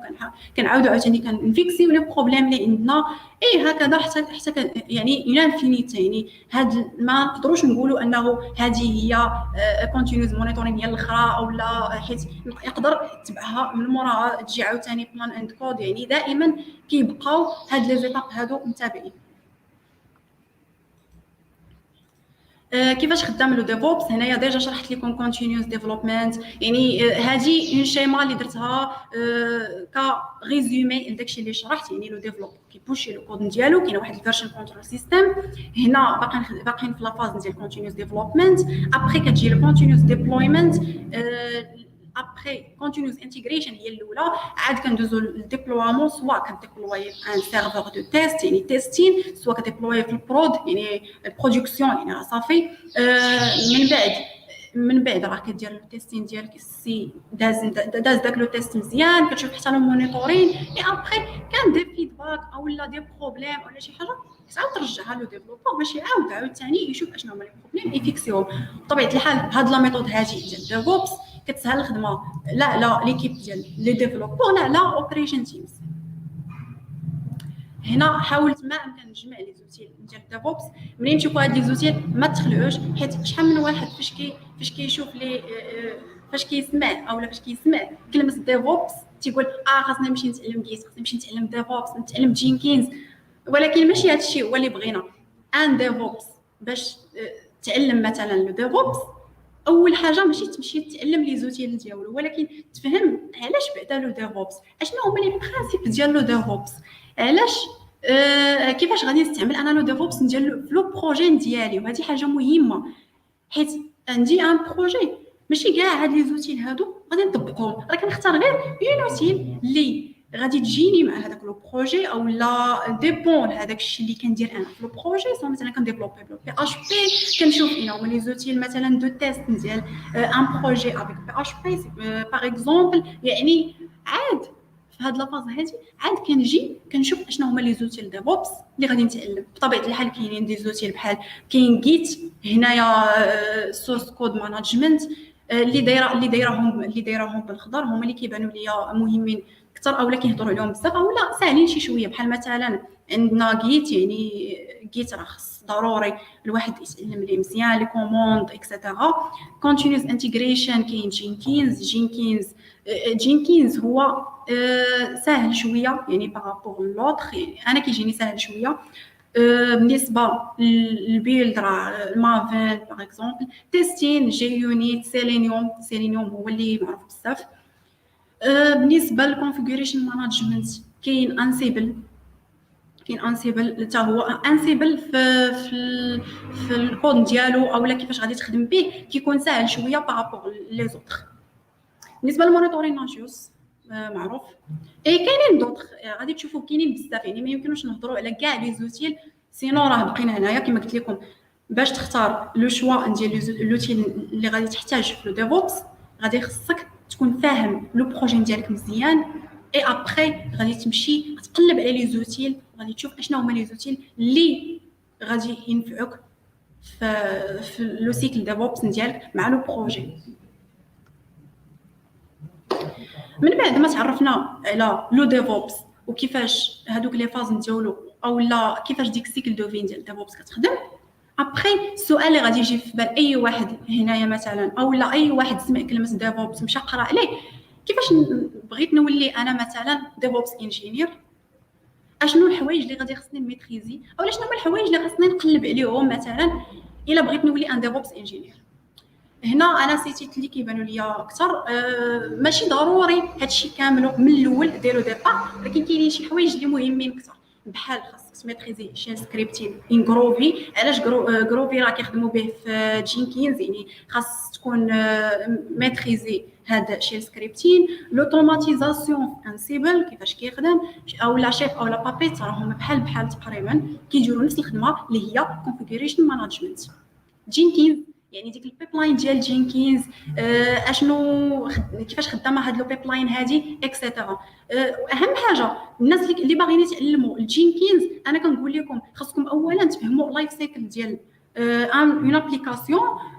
ديك البيبلاين ديال جينكينز اشنو هما لي زيتاب ديالها ستيجين اكسيتيرا، عاد نشوفوا لو كود كيفاش داك لو كود ديال جينكينز، حيت راه لا دوكيومونطاسيون راه كاينه. يعني اون فوا غادي تبغي شي كوموند اولا شي حاجه راه غتلقاها في لا دوكيومونطاسيون، ولكن في الاول خاص تكون واحد الدراسه، يعني ماشي غير نجي وندير جافا نوليدج. الا كنتي بغيتي دير بطبيعه الحال اون ابليكاسيون خدام اون ابليكاسيون ديال جافا، تكون عندك نوليدج في دوكر كوبرنيتيز بور لو ديبلويمون بيان سور، غادي تكون عندك نوليدج في اوبريتنج سيستم، لي في ام يعني فيرتوال ماشينز، لي كونتينرز اكسيتيرا. المونيتورين تولز اللي ديجا هضرت عليهم. غادي يكون عندك بازيك نوليدج في الفيرتواليزيشن نيتوركين، غادي يكون عندك خاص يكون عندك عاوتاني معلومات عاوتاني على الكلاود تكنولوجيز اون جينيرال، ازور، ادبل في اس اكسيتيرا. وهذا راه موضوع بوحدو، يعني ديال الكلاود راه ان سوجي تري غون ما غاديش نديطايو هنايا. انا نسيت لكم غير هنايا سترونغ نوليدج ماشي سترينغ نوليدج، سترونغ نوليدج في جيت اتلاسيان لي تولز اللي غادي تخدموا بهم اكسترا. لي كومبوزون ديال ديفوبس غادي نحاول ندوز عليهم دغيا. ديجا شرحت لكم شنو هي السيكل ديال ديفوبس كيفاش خدامه. يعني بالنسبه لهاد لي كومبوزونت اللي خاصكم تعرفوا، كاين فيرجن كنترول، كاين ريكوايرمنت سيستم يعني اشنو هما لي ريكوايرمنت ديال هذا لو سيستم هذا لابليكاسيون ديالي اشنو غادي خصها. كاين بيلد سيستم يعني لا فاز ديال البيلد، تيست سيستم يعني لو تيست، كود ريفيو سيستم بحال نقدروا نقولوا كتاناليزي لو كود ديالك لين باغ لين يعني اناليز دو كود. ايشيو تراكين سيستم بطبيعه الحال غادي يكونوا دي ايشيو في لو سيستم ديالنا. هذوك لي ايشيو غنحاول نجمعهم في واحد لو دوكيومون باش غادي نحاول نجمعهم في واحد لو دوكيومون باش نصيفطوا ليكيب عاوتاني تعاود تشوف عاوتاني اشنو هو لو بروبليم اي لو ديبلويمون ديال السيستم بطبيعه الحال، المونيتورين اكسيتيرا. وهادو كاملين خاص تكون هاد لي كومبوزونت كاملين خاص تكون اون كومونيكاسيون بيناتهم، خاص تكون اون كونيكسيون بين هاد لي كومبوزونت كاملين. هذا هو لو ديفوبس. دابا كيف ما سبق ليا هضرت لكم على لو بروبليم اللي كان بين لو كليون اي لو كليون اي لو ديفلوبمون، هضرنا على الحل ديالو. كاين بروبليم الاخر بين ليكيب ديفلوبمون اي ليكيب اوبريشن تيم، هضرنا على الحل ديالو. في الاول ديال لو لايف ديالي قلت جيسبر انه ما يكونوش دي بروبليم تكنيك في لو لايف، ولكن هذا لو لايف هذا راه عامر بدي بروبليم اللي غادي نحلوهم. لي بروبليم في لو بروجي ديالنا اولا في لو سوجي. يعني هذا لو بروبليم الثالث. لو بروبليم الثالث فوالا دزنا لوتوماتيزاسيون، يعني دزنا ديفوبس البيبلاين ديالنا كلشي داز مزيان بخير مزيان. مي كتجي كديبلوي لابليكاسيون كتجي عندك سيكوريتي تيم كتقول لك حباس لهنا خاصنا نديرو لو تيست، خاصنا سيكوريتي نشوفوا لابليكاسيون ديالنا، خصوصا فاش كتكون عندك اون ابليكاسيون كريتيك. نهضروا اون بريف على ليفوليسيون ديال السيكوريتي في الاول. اشنو كان قبل كاع ما تكون لو ديفوبس اكسيتيرا. كيفاش كنا كنخدموا، كانت كتكون عندنا اون ابليكاسيون فاش كدوز لو ديبلويمون كنعطيوها ليكيب ديال السيكوريتي كيديروا لها تيستين. اول حاجه بينيتريشن تيستين، يعني كانت البينيتريشن تيستين لا ديورين ديالها المهم سا ديبون لو بروجي، ولكن زعما لا موين كتكون من 2 سومين حتى ل 4 سومين. لي تولز كاين بور سكانر كنسكانيو لي بور اللي عندنا اللي محلولين باش نشوفوا اشنا هما لي سيرفاس داتاك اللي ممكن يكونوا في الابليكاسيون ديالنا، وهذه راه حاجه مهمه بزاف. كاين فولنرابيليتي سكانر كنسكانيو لي فولنرابيليتي كنجبدوهم اشنا هما لي فولنرابيليتي اللي ممكن يكونوا باش من بعد ابخي ما كنديروا لو سكان ديال لي فولنرابيليتي راه كان غادي يجي واحد لو دوكيمون كنقولوا فوالا هاد لي فولنرابيليتي يعني في لو كود ما خاصش تكون هذه ها علاش هاد الفولنرابيليتي كاينه، يعني خاص تفيكس هاد لو بروبليم. لي اكسبلواتيشن تولز يعني هادو لي فولنرابيليتي اللي لقينا كنحاولوا نديروا ليكسبلواتاسيون ديالهم وكنشوفوا اشنو هو الضرر اللي ممكن تلحقوا بالابليكاسيون ديالنا. بطبيعه الحال الا كان شي ضرر اللي كبير بزاف غادي خصنا نعاودوا نرجعوا ليكيب ديال الديف باش يصلحوا هذاك لو بروبليم. ها هو لو بروبليم ها منين جا. كاين اس دي ال سيكيور ديفلوبمنت لايف سايكل، هذه جات من بعد لي تولز ديالها. كاين كود سيكيورتي سكانر كنسكانيو لو كود ديالنا، يعني فاش كنقول كنسكانيو لو كود ديالنا لي بارلين سي اناليز ستاتيك، وغادي نشرح لكم من بعد شنو هو الاناليز ستاتيك. ديناميك سيكيورتي سكانر كنسكانيو لابليكاسيون ديناميكمون بحال اناليز ديناميك. لي فولنرابيليتي نفس الحاجه، يعني كنسكانيو لي فولنرابيليتي كنشوفوهم كنجبدوهم اشنا هما اشنو اللي ممكن يكون ودرجات الخطوره ديالهم على لابليكاسيون او لو بروجي ديالنا. اي ابري جا لو ديف سيكوبس. لو ديف سيكوبس كيف ما كتشوفوا هو كيجمع بين لو ديفوبس اي لا سيكوريتي، كتزاد اون كوش دو سيكوريتي على اللايف سايكل ديال لو ديفوبس. كيف ما كيبان لكم هنايا في اللايف سايكل ديال الديفوبس غادي تلاحظوا انه في كل ايتاب كاينه لا سيكوريتي، ماشي لا سيكوريتي حتى الاخر ولكن في كل ايتاب. غادي نشرحهم اون بريف اشنا هما لي زيتاب اللي كاينين. بحال ليتاب الاولى اللي هي بلان، كاينه تريت موديلين يعني لا موديليزاسيون ديال لي موناس، لاناليز ديال هاد لي موناس هادو، وكنحطوا حتى البوليتيك سيكوريتي ديال لابليكاسيون ديالنا. بالنسبه للديفلوبمون كاين كود ريفيو وكاين بيست براكتيسز. كود ريفيو كان اناليزي لو كود ديالي ستاتيكمون، يعني كان اناليزي داك لو كود لين باغ لين شنو هو البروبليم اللي فيه. كيكون عندي بطبيعه الحال باش ندير هاد الاناليز هذا اللي هو لو كود ريفيو خص يكون عندي لو كود سورس. وكاين دي بيست براكتيس هاو تو سيكيور كودين مثلا، يعني انت كتكودي لابليكاسيون ديالك ولكن او ميم طون رد البال لدي تروك دو سيكوريتي. كاينين بزاف ديال لي بيست براكتيسز فاش تكون خدام في اون ابليكاسيون كتكودي لابليكاسيون ديالك. بالنسبه لليتاب ديال البيلد كاين ديبندنسي سكانين، كتشوف شنو هما لي ديبوندونس اللي كاينين عندك خدام بهم في لابليكاسيون ديالك. واش شي ديبوندونس هذيك لا فيرسيون اللي خدام بها تلقات فيها ديجا اون فولنرابيليتي، يعني خاصك تمشي تبدل ديك ديبوندونس اولا تميغري فيرسيون جديده، يعني لا فيرسيون اللي ولات جديده. كاين لاناليز ستاتيك كما قلت لكم غادي نشرحوا لكم ابري. بالنسبه لافاز ديال التيست كاين ديناميك اناليزيس، يعني لاناليز ديناميك ديال لابليكاسيون ديالنا غادي نشرحوا ابري. كاين لانتيراكسيون ديال الاناليز، يعني كدير لانتيراكسيون مع لابليكاسيون ديالك فاش كتكون كدير الاناليز. كاين بينيتريشن يعني تيست دو بينيتراسيون. بالنسبه للريليز كاين كومبلاينس فاليديشن، يعني كتشوف واش هذيك لابليكاسيون او لا دوك لي فونكسيوناليتي ديك لابليكاسيون ديبلوي اللي خرجت لك في الاخر، واش هذوك لي ريكوايرمنت اللي كنا درنا في الاول واش ديبون ليهم، يعني كتفاليديهم وكتشوف. باغ اكزومبل عندي واحد الانبوت مثلا واحد الفورميلير كتشوف مثلا واش هذاك الباسورد باغ اكزومبل في ريكوايرمنت كنقولوا انا الباسورد خاصو يفوت واحد لاطاي خاص يكون فيه دي كاركتير ما يكونوش فيه مثلا دي كاركتير، فهمتي بحال هكا. اي الاوبريت كاين انفراستركتور از كود كتوتوماتيزي الديبلوامون ديالك في واحد لونفيرون. اي سيكريت مانجمنت ديجا غادي نعاود نشرحه لكم ابري، يعني غنخليه حتى ابري. بالنسبه للمونيتورين راه ديجا هضرت لكم، يعني في المونيتورين راه خاص يكون عندك لي لوغ لي زاليرت دوك لي فولنيرابيليتي اللي تلقاو غادي يخص تريد انتيليجنس. هذا واحد الموضوع اخر كبير بزاف، يعني بحال نقدروا نقولوا كدير استخبارات على لابليكاسيون ديالك، كتشوف واش هذيك لابليكاسيون تقدر تيكسبلوطا، يعني شنو هما لي فولنيرابيليتي اللي ممكن، وحتى الا كان ممكن اشنو هما لي دوني اللي يقدروا يمشيو لينا، يعني بزاف ديال الحوايج. هنايا شيما ديال كيفاش غادي نانجيكتيو لا سيكوريتي في لو سيكل ديفوبس. ديجا شرحت لكم لي زيتاب، ندوز عليهم دغيا. كاين في الديفلوبمون كاين بريكوميت بوكس اي دي بلوجينز غادي نشرحهم ابري كدوز لو كود ريبوزيتوري اللي هي فيها سيكريت مانجمنت في سي اي يعني كونتينيوس انتجريشن او كونتينيوس ديبلويمنت سيرفر. هنايا كاينه البري بيلد، كاينه البوست بيلد. يعني بري بيلد فيها الاناليز ستاتيك ديال التيستين، وفيها الاس سي ار هي سورس كومبوزيسيون اناليزيس، يعني كاناليزي لي ديبوندونس ديالي. كاينه بوست بيلد اللي هي ديناميك، الاناليز ديناميك ديال لو كود ديالنا.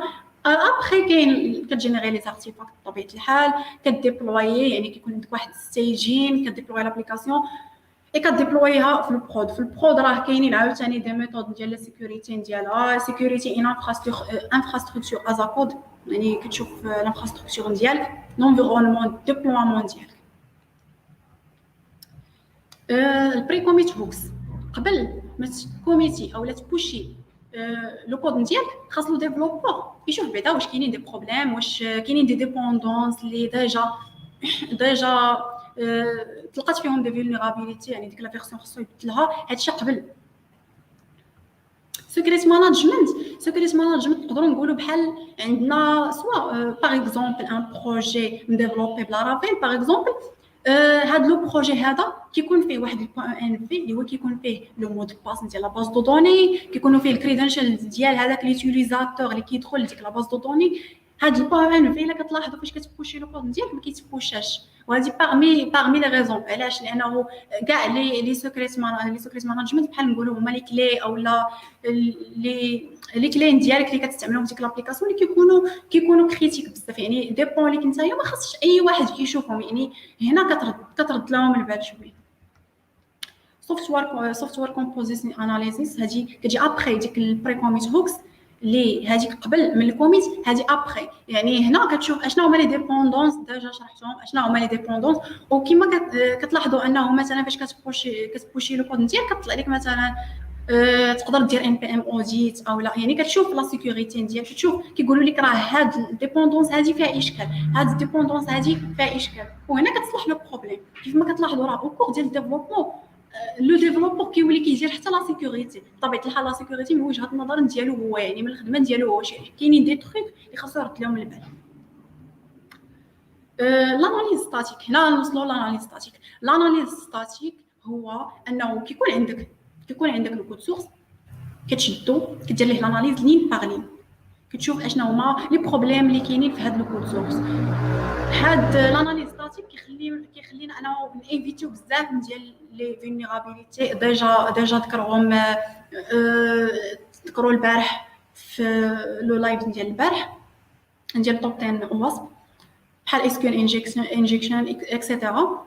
وهنايا فاش كتشوف بلي كاين هاد لا فولنيرابيليتي هادي، كتحاول ابارتير لو كود ديالك كتحاول تصلح لو بروبليم باش ما توصلش حتى للديبلويمون او لا دوز عاد فوالا راه كاين هاد لو بروبليم هذا. يعني هذا الاناليز ستاتيك، والفرق بينه وبين ديك كود ريفيو اللي كنت قلت لكم ديال حتى هي كتاناليزي لو كود ستاتيكمون، ولكن في كود ريفيو كيكون عندك لو كود سورس. اناليز ستاتيك يقدر يكون عندك لو كود سورس، يقدر لا، يعني تقدر الا ما كانش عندك لو كود سورس راه غادي تقدر دير ريفيرس انجينيرين باش تشوف لو كود سورس ديالك، عاد دير لاناليز. يعني ماشي من الاول، يعني ماشي غادي نقولوا لاناليز ستاتيك يعني لو كود سورس ديجا تيكون.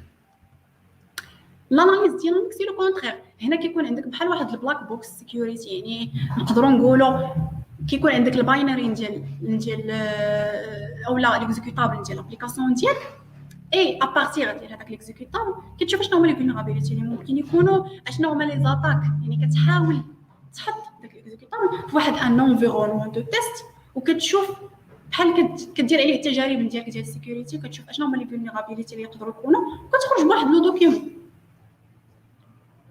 هنا فرق بين ساست داست ديجا شرحت لكم اشنا هو الفرق بيناتهم. يعني الاخر هذاك تيكون فيه لو كود سورس، الاخر لا ما تيكونش فيه لو كود سورس.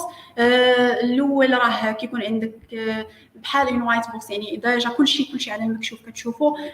الديناميك لا، بحال يعني سيت اون اناليز ديناميك ديال لابليكاسيون ديالك. الناس ديال السيكوريتي وحتى الناس ديال نقدروا نقولوا ديال الاي اي او الماشين ليرنين اللي كيخدموا بلي موديل كيتحطوا في هذا لو كونسيبت هذا ديال كونفيوجن ماتريكس، اللي هو شنو كتقول لنا انه ديك الريزولطا اللي كتخرج لنا كنحاولوا نتريتيوها، نشوفوا لانتربريتاسيون ديالها. كيف ما كتشوفوا مثلا هذاك السكانر ديال الفولنيرابيليتي ديالي في لا بريديكسيون قال لي انه كاينه اون فولنيرابيليتي، يعني بوزيتيف كاينه اون فولنيرابيليتي. ولكن في الواقع فاش كنجيو كنشوف كنلقى بان ما كايناش اون فولنيرابيليتي. راه كيف ما كتعرفوا دوك لي زوتيل ديال سكانر اولا اللي كيسكانيو لي فولنيرابيليتي راه سون جوست دي سكريبت. لي سكريبت راه لو ديفلوبور كيديفلوبي واحد لو سكريبت راه سويت دانستركسيون اللي كيتيكزيكوتو. ما يمكنش هذاك لو سكريبت يكون شاد كاع لي كونديسيون حاطين كاع لي كونديسيون. ضروري تكون واحد الكا اكسبسيونيل، ضروري ما كيغلط. هذيك الدرجه ديال انه كيغلط هي اللي هنا كنديروا لانتربريتاسيون ديال ديك الريزولطا اللي كيخرج داك لو سكانر. يعني هنا سي قال لنا انه راه كاينه فولنيرابيليتي وديجا فاش فيريفينا لقينا بانه كاينه فولنيرابيليتي، هذيك تسمى ترو بوزيتيف.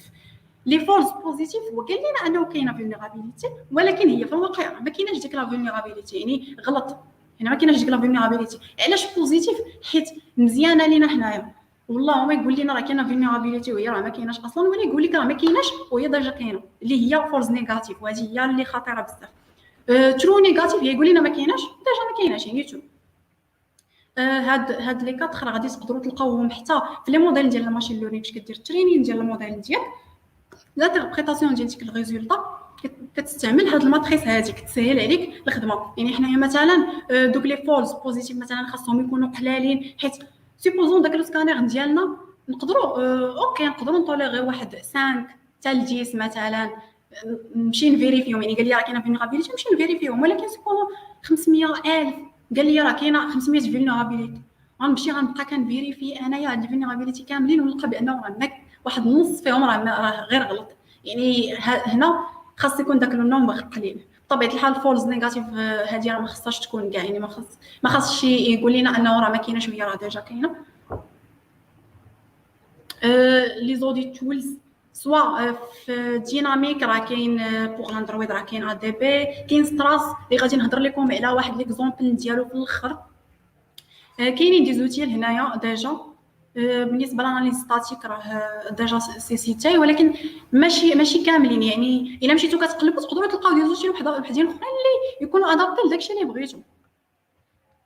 هنا سيكوريتي ان انفراستركتور از كود كما قلت لكم، يعني كنشوفوا الانفراستركتور ديالنا لونفيرونمون ديبلوامون ديالنا لاليرتين المونيتورين. ديجا شرحت لكم علاش مهم هذا المونيتورين واشنو الهدف منه حتى في سيكوريتي بطبيعه الحال.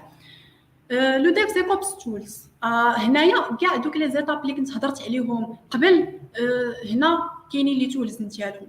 كيف ما كتشوفوا راه اي واحد كيجي كيبغي يتعلم مثلا سوا ديفوبس سوا ديف سيكوبس، لو بروميير شوك اللي كيشوف تيقول بزاف كاينين بزاف ديال لي زوتيل. اشنو هما لي زوتيل اللي غادي نتعلم ليهم؟ راه كما قلت لكم سا ديبون لو بروجي ديالكم وسا ديبون فاش كترتاح. يعني كاينين دي زوتيل اللي كيديروا نفس الخدمه، كتشوف هنا هو اللي كيبان لك حسن سهل بالنسبه لك نتايا انك تعلمه. مثلا انت كديفلوبي واحد لو لونغاج وهذاك لوتيل قريب لهذاك لو لونغاج، يعني كتشوف شنو اللي قريب لك نتايا وشنو اللي كيصلح لك.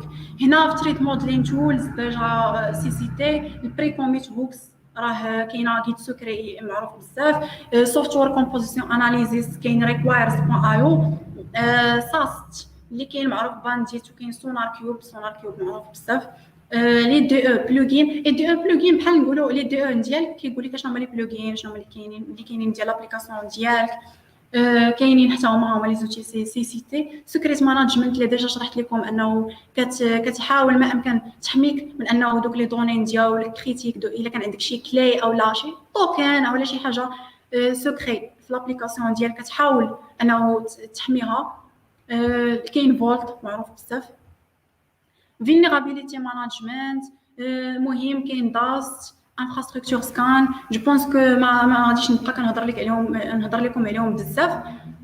ديجا اللي قلب على هاد لي فاز هادو راه غادي يلقى دي زوتيل، وكاينين اوتيل وحدين اخرين. هنا كاينين نصائح بالنسبه للناس اللي كيخدموا كيت سيكيوريتي براكتيسز. غير ديك لا بارتي عاوتاني غنعاود نرجع ليها ديال الكريدنشالز. ما تستوكيوهمش في لوكود ديالكم في الكونفيغ ديال جيت هاب. تستعملوا مثلا روتيت اس اس اش كي، يعني بيرسونال كي توكن. يوز اتش تي تي بي اس او لا اس اس اش باش تاكسيدي للجيت ريبوزيتوري. والكونفيغوراسيون ديال البروجي ديالكم اون جينيرال. هنا الكود كواليتي راه سونار سوس او سونار كيوب راه ديجا هو اللي مسؤول على لا كاليتي دو كود. بطبيعه الحال ماشي غير هو، مي جي سي تاعنا هو نهضر عليه. كاينين عنده ديزافونتاج. لا مانتونابيليتي كتسهل علينا لو شونجمون ديال لو كود، كتوغمونتي لا فيلوسيتي اكسيتيرا. الفيابيليتي يعني الا كان عندك دي باغ كتشوفهم. ما يمكنش يكون عندك شي كومبورتمون انديتيرميني، يعني كلشي يعني الاغلبيه ديال الحوايج كتكون متوقعهم. اي لا سيكوريتي يعني كتحميك من دي زاتاك. ما كاينش عندك دي فويت دو دوني. هنا ان اكزامبل عندي ان اكزامبل اللي هو الكود ريفيو بنينجا. هنا كيدير لنا الكود ريفيو. كيف ما كتشوفوا معايا في هذا الاكزامبل هذا، الناس اللي كيديفلوبيو بي اش بي غادي يفهموا. هنايا شنو كاين عندنا كتجيتي من واحد الفورميلير، كتجيتي داك الاي دي. اون فوا كتجيتي داك الاي دي كدير واحد الروكيت اس كيو ال. هاد الروكيت اس كيو ال شنو كتقول لك؟ سيليكسيوني لي او جبت ليا فيرست نيم لاست نيم طابلو يوزرز وير هذاك اليوزر اي دي ايكال دولار اي دي. ولكن الا كاين شي فيريفيكاسيون، سبوزو انا مشيت وانا نحط ديك اي دي، جيت وانا نحط فيها شي حاجه اخرى من غير الاي دي، هنا كنطيحوا في اس كيو ال انجكشن. وكيف ما كتشوفوا في نينجا فاش كتجي كتحط هذا الكود هذا كيعطيك لو ميساج ديغور، يعني تيقول لك اشنا هو ماشي ايرور. يعني هاد لابليكاسيون هذه راه تقدر تصاباس، ولكن اشنا هما المشاكل ديال السيكوريتي اللي ممكن يلحقوا مع هذا لو كود هذا. بالنسبه لهنايا ان اوتر اكزامبل هذا كتجينيري الاس اس ا مثلا. هنايا الاف اس ا واحد الالغوريثم معروف شيفرمون اسيميتريك، يعني تيكون فيه كلي بيبليك و كلي بريفي. في هذا لو شيفرمون هذا هنا داروا 1024. نورمالمون هنايا الميساج اللي طلع ليه هو انه من الاحسن او لا سميتو غتستعمل 2840. علاش؟ حيت هذاك لو شيفرمون ديال 1024 تلقاو فيه مثلا دي فولنرابيليتي او لا قدر كاينين اللي كاصاو هذاك لو شيفرمون. هادشي علاش من الاحسن دير هاد لو نومبر هذا.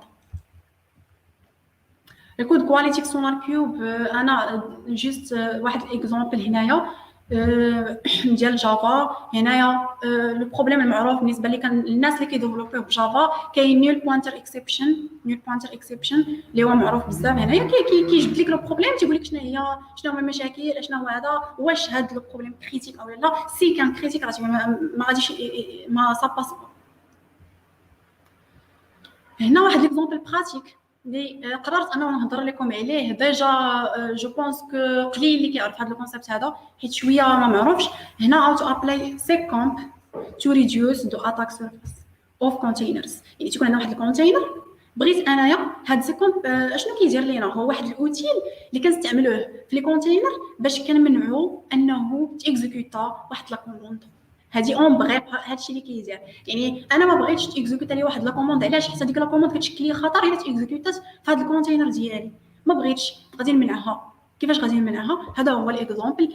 كان هذا هو سيكومب. اشنو البرانسيپ ديالو؟ كيكون عندي هذا هو لو فايل اللي كتبت فيه الكونفيغوراسيون ديالي. كيف ما كتشوفوا هنايا لي سيسكوز كاين نيم سي اش مود كود ايرنو يعني الايرور، وكاينين دوطخ شوز.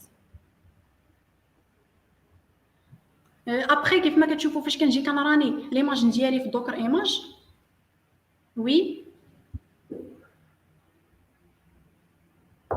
فاش كنجي كنراني ليماج ديالي في دوكر ايماج هنايا جيت رانيتها، ولكن درت سي اش مود وعطيت سي اش مود. هو واحد لا كوموند اللي كدير لينا انه مثلا كنحط دي بيرميسيون واحد الفيشي كنعطيها دي بيرميسيون يعني داكسي بيرميسيون فاش جيت درت هذا اللي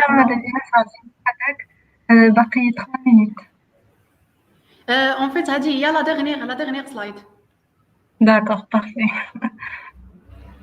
بالنسبه هنايا كما قلت لكم لو سي اش مود راه كتمنعك انه ماشي لو سي اش مود ولكن هاد سي كوم كيمنعك انه تيكزيكوتي هاد لا كوموند هادي تيقول لك اوبريشن نوت بيرميت صافي يعني ما يمكنش. وهذا الشيء علاش؟ حيت ديجا انا ديفينيت انه هما لي كوموند اللي ما بغيتش تيكزيكوتاو ليا.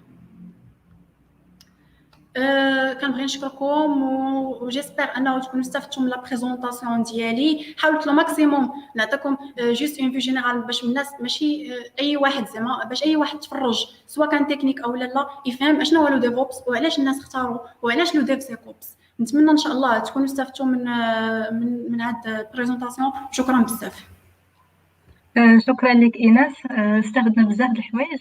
عندي واحد الكاستيون ابروبو. دابا فهمنا البروسيس ديال الديف سيكوبس اللي كاين التيم ديال ديفلوبمون ديال الاوبريشنز وميم طون كاين اون باراليل كاين لا فيريفيكاسيون ديال السيكوريتي.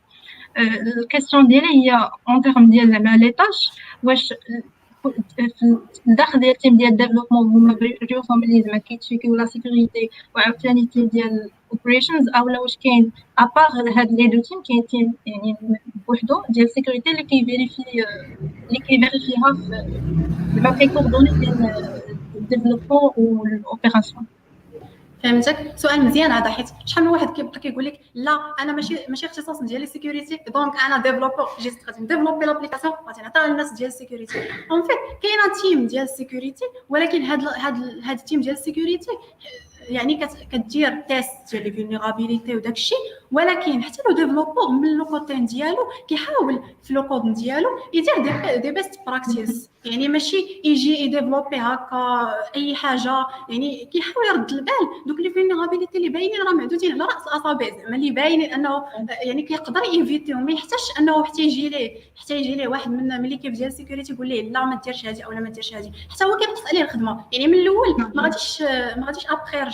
يعني انا كنصح انه لي ديفلوبور يمشيو يقراو على لي بيست براكتيس في الكود ديالهم الكودين سميتو اي ابخي حتى ليكيب ديال السيكوريتي راه كما قلت لك راه كاينين دي زوتيل بزاف ديال السكانين كيسكانيو لي فولنيرابيليتي ولكن راه ماشي 100% كيعطيوك ها الفولنيرابيليتي هذه سينو راه ما غاديش تكون ديك الخدمه ديال شي واحد كيدير السيكوريتي. الا كانوا هاد لي زوتيل اولا لي ديفلوبور كيديروا داكشي ما غاديش يكون عند السيد هذا اللي كيخدم هاد الخدمه يعني حتى هو عنده الخدمه ديالو وكتجي في واحد الايطاب اللي غادي يديرها. جيسبر تكوني فهمتي. وي شكرا بزاف. غنشوفوا الاتنديز واش عندهم دي كيسيون. الا عندكم شي كيسيون كتبوها.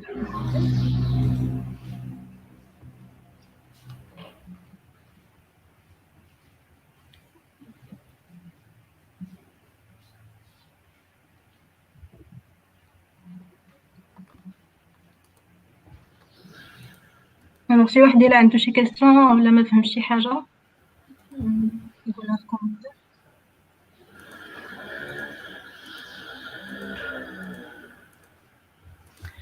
سمحي لي عافاك عندي اون اوتر ريونيون دابا يعني الا كانت شي كيسيون حاولي تقوليها لي دابا سينو يقدروا يكونتاكتوني مرحبا زعما اللي عنده شي كيسيون اولا يكونتاكتوني مرحبا نجاوبهم على لي كيسيون ديالهم. الله يبارك فيك شكرا بزاف. شكرا بزاف.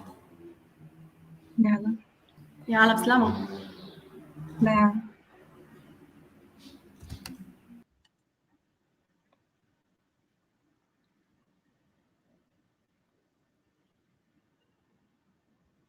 alors دابا نخلي ايمن يبريزونتي الكونفيرونس ديالنا.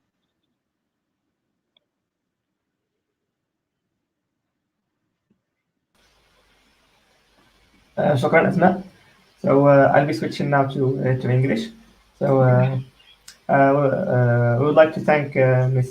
Ines Hasnaoui for this quick and very informative presentation.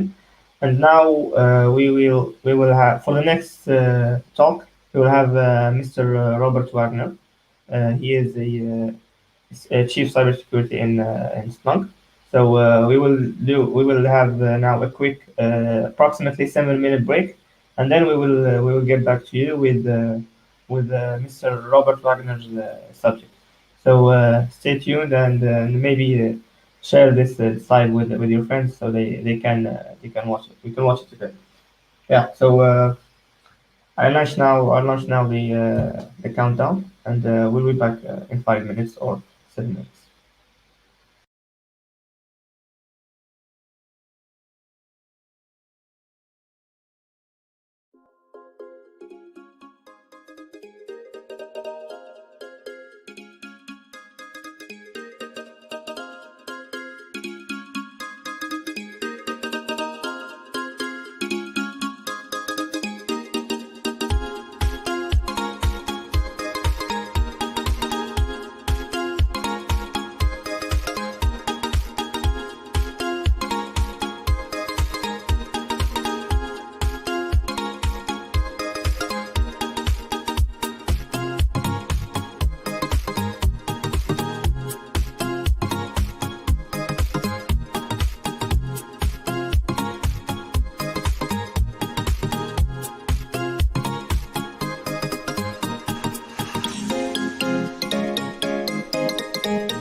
So we're back again. Now it's 3:58 p.m.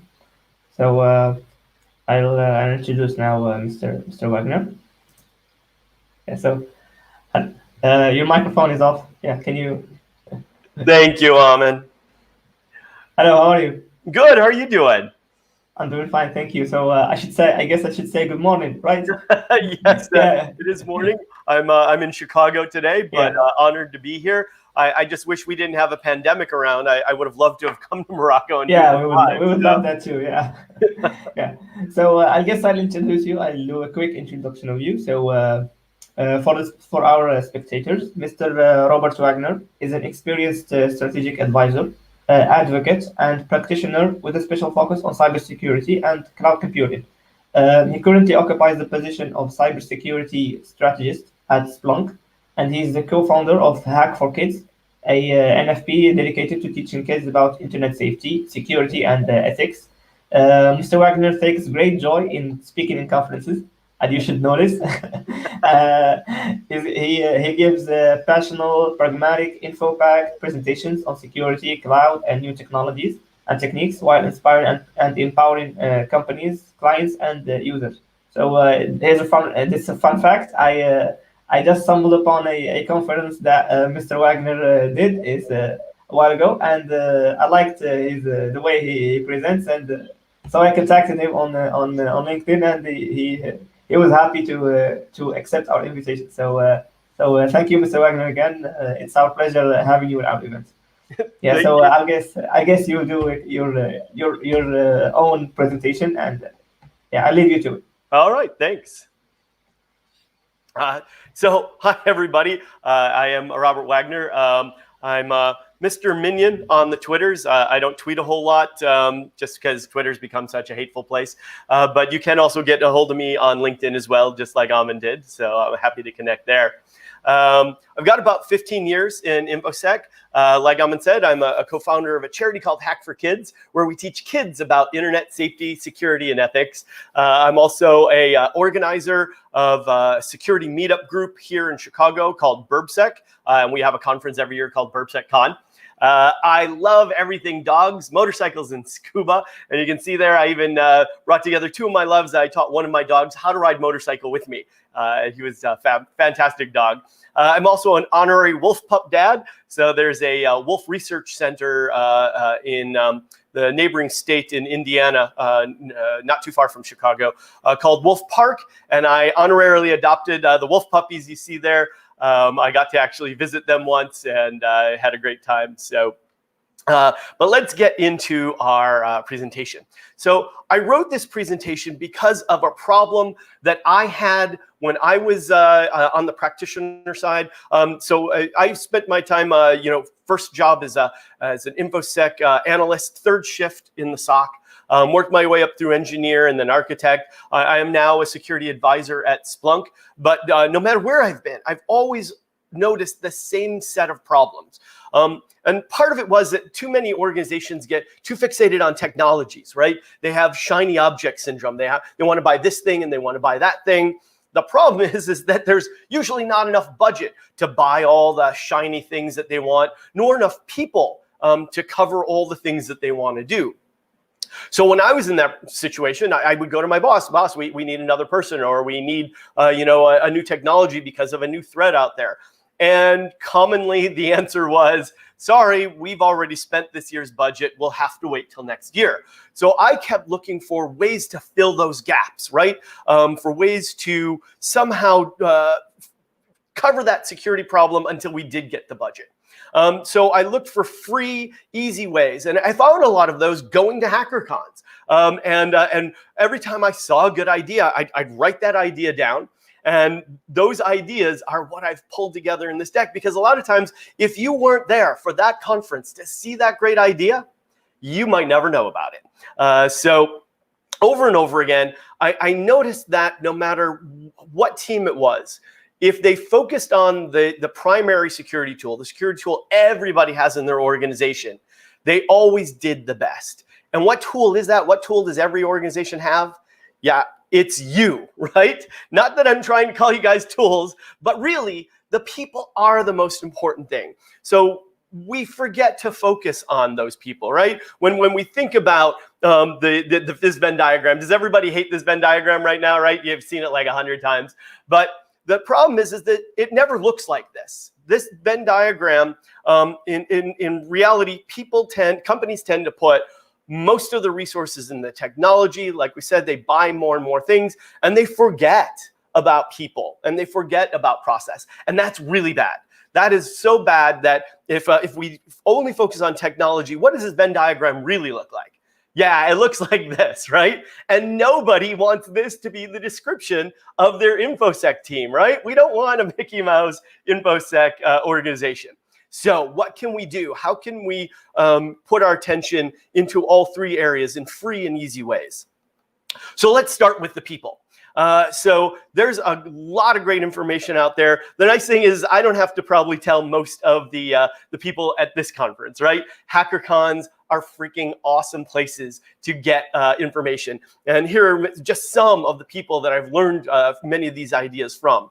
In addition, there are free videos online. Every major HackerCon out there at this point at least puts their videos out for free sometime after the conference, and many times stream it during the conference for free. These are just a few. You probably know many of them, but these are great ways. If you have a security team that needs to level up and you're a manager, encourage them to watch these videos. It's great learning. Going to HackerCons is even better when there's not a deadly pandemic going around. So once things started back up again, B-Sides and other HackerCons like this one. And for managers, this is important because managers, you know that training is expensive. But these HackerCons like this one here, they're not expensive at all. And if you're not encouraging your entire team to go to these conferences that are so cheap while you're waiting for budget for training, you are wasting your money because these are fantastic places to go. There's almost one in every major city, free or cheap. And I'm seeing CISOs and upper level managers going. In fact, if you're a manager, encourage some of your executive team to go to one, especially if it's right in your hometown. They're cheap. They don't have to go the whole day, but let them see what researchers are really doing, how they're really exploiting vulnerabilities and security holes and things. It'll open their eyes. In Chicago, we have another cool way to level each other up, and I see this happening in other cities as well. We have our security style meetup. We call it BurbSec. It's short for suburbs because many of them happen in the suburbs. We also have one right in the city too, but the first one got started out in the suburbs. It's such a great way to learn from other people in the industry. It is, it's not formal. The whole idea, back in the mid-2000s, somebody came up with the idea of CitySec. Hey, in your city, have a sec meetup and don't make it a formal one. We have plenty of formal meetups. So if you want to start one in your own city, the formula is pretty simple. Always make it the same day of the month, like the first Thursday of the month or the second Wednesday of the month, whatever makes sense in your area. Always have it in the same place and work out with that place, like a restaurant or a pub or something like that.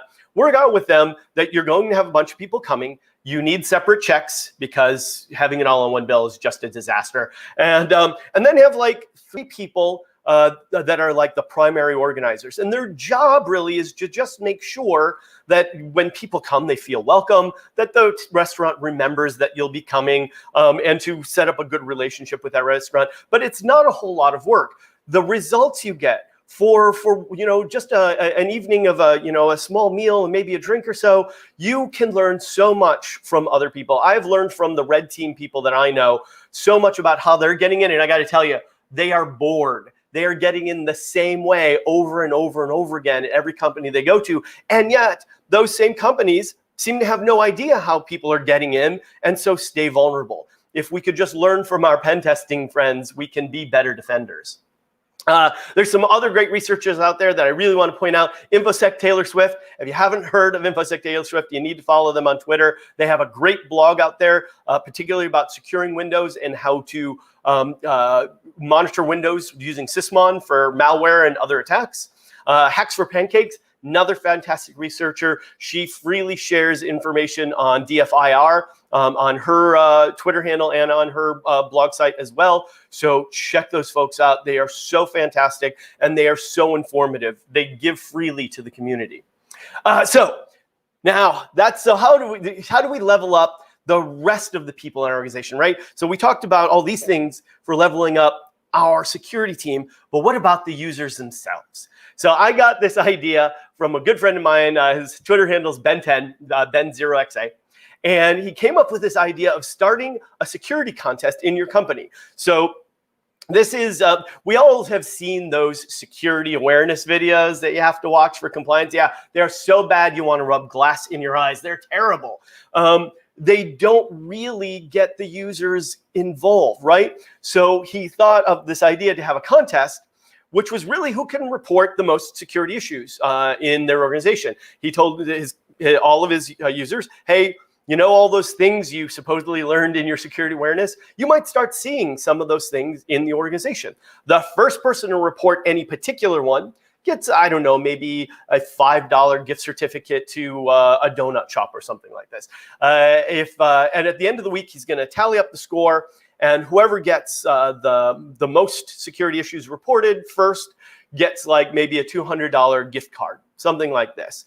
It would cost our bosses next to nothing to run this kind of contest. And, you know, they had lined up things like phishing email, maybe workstations behaving strangely, and reporting people without their badges on, stuff like that.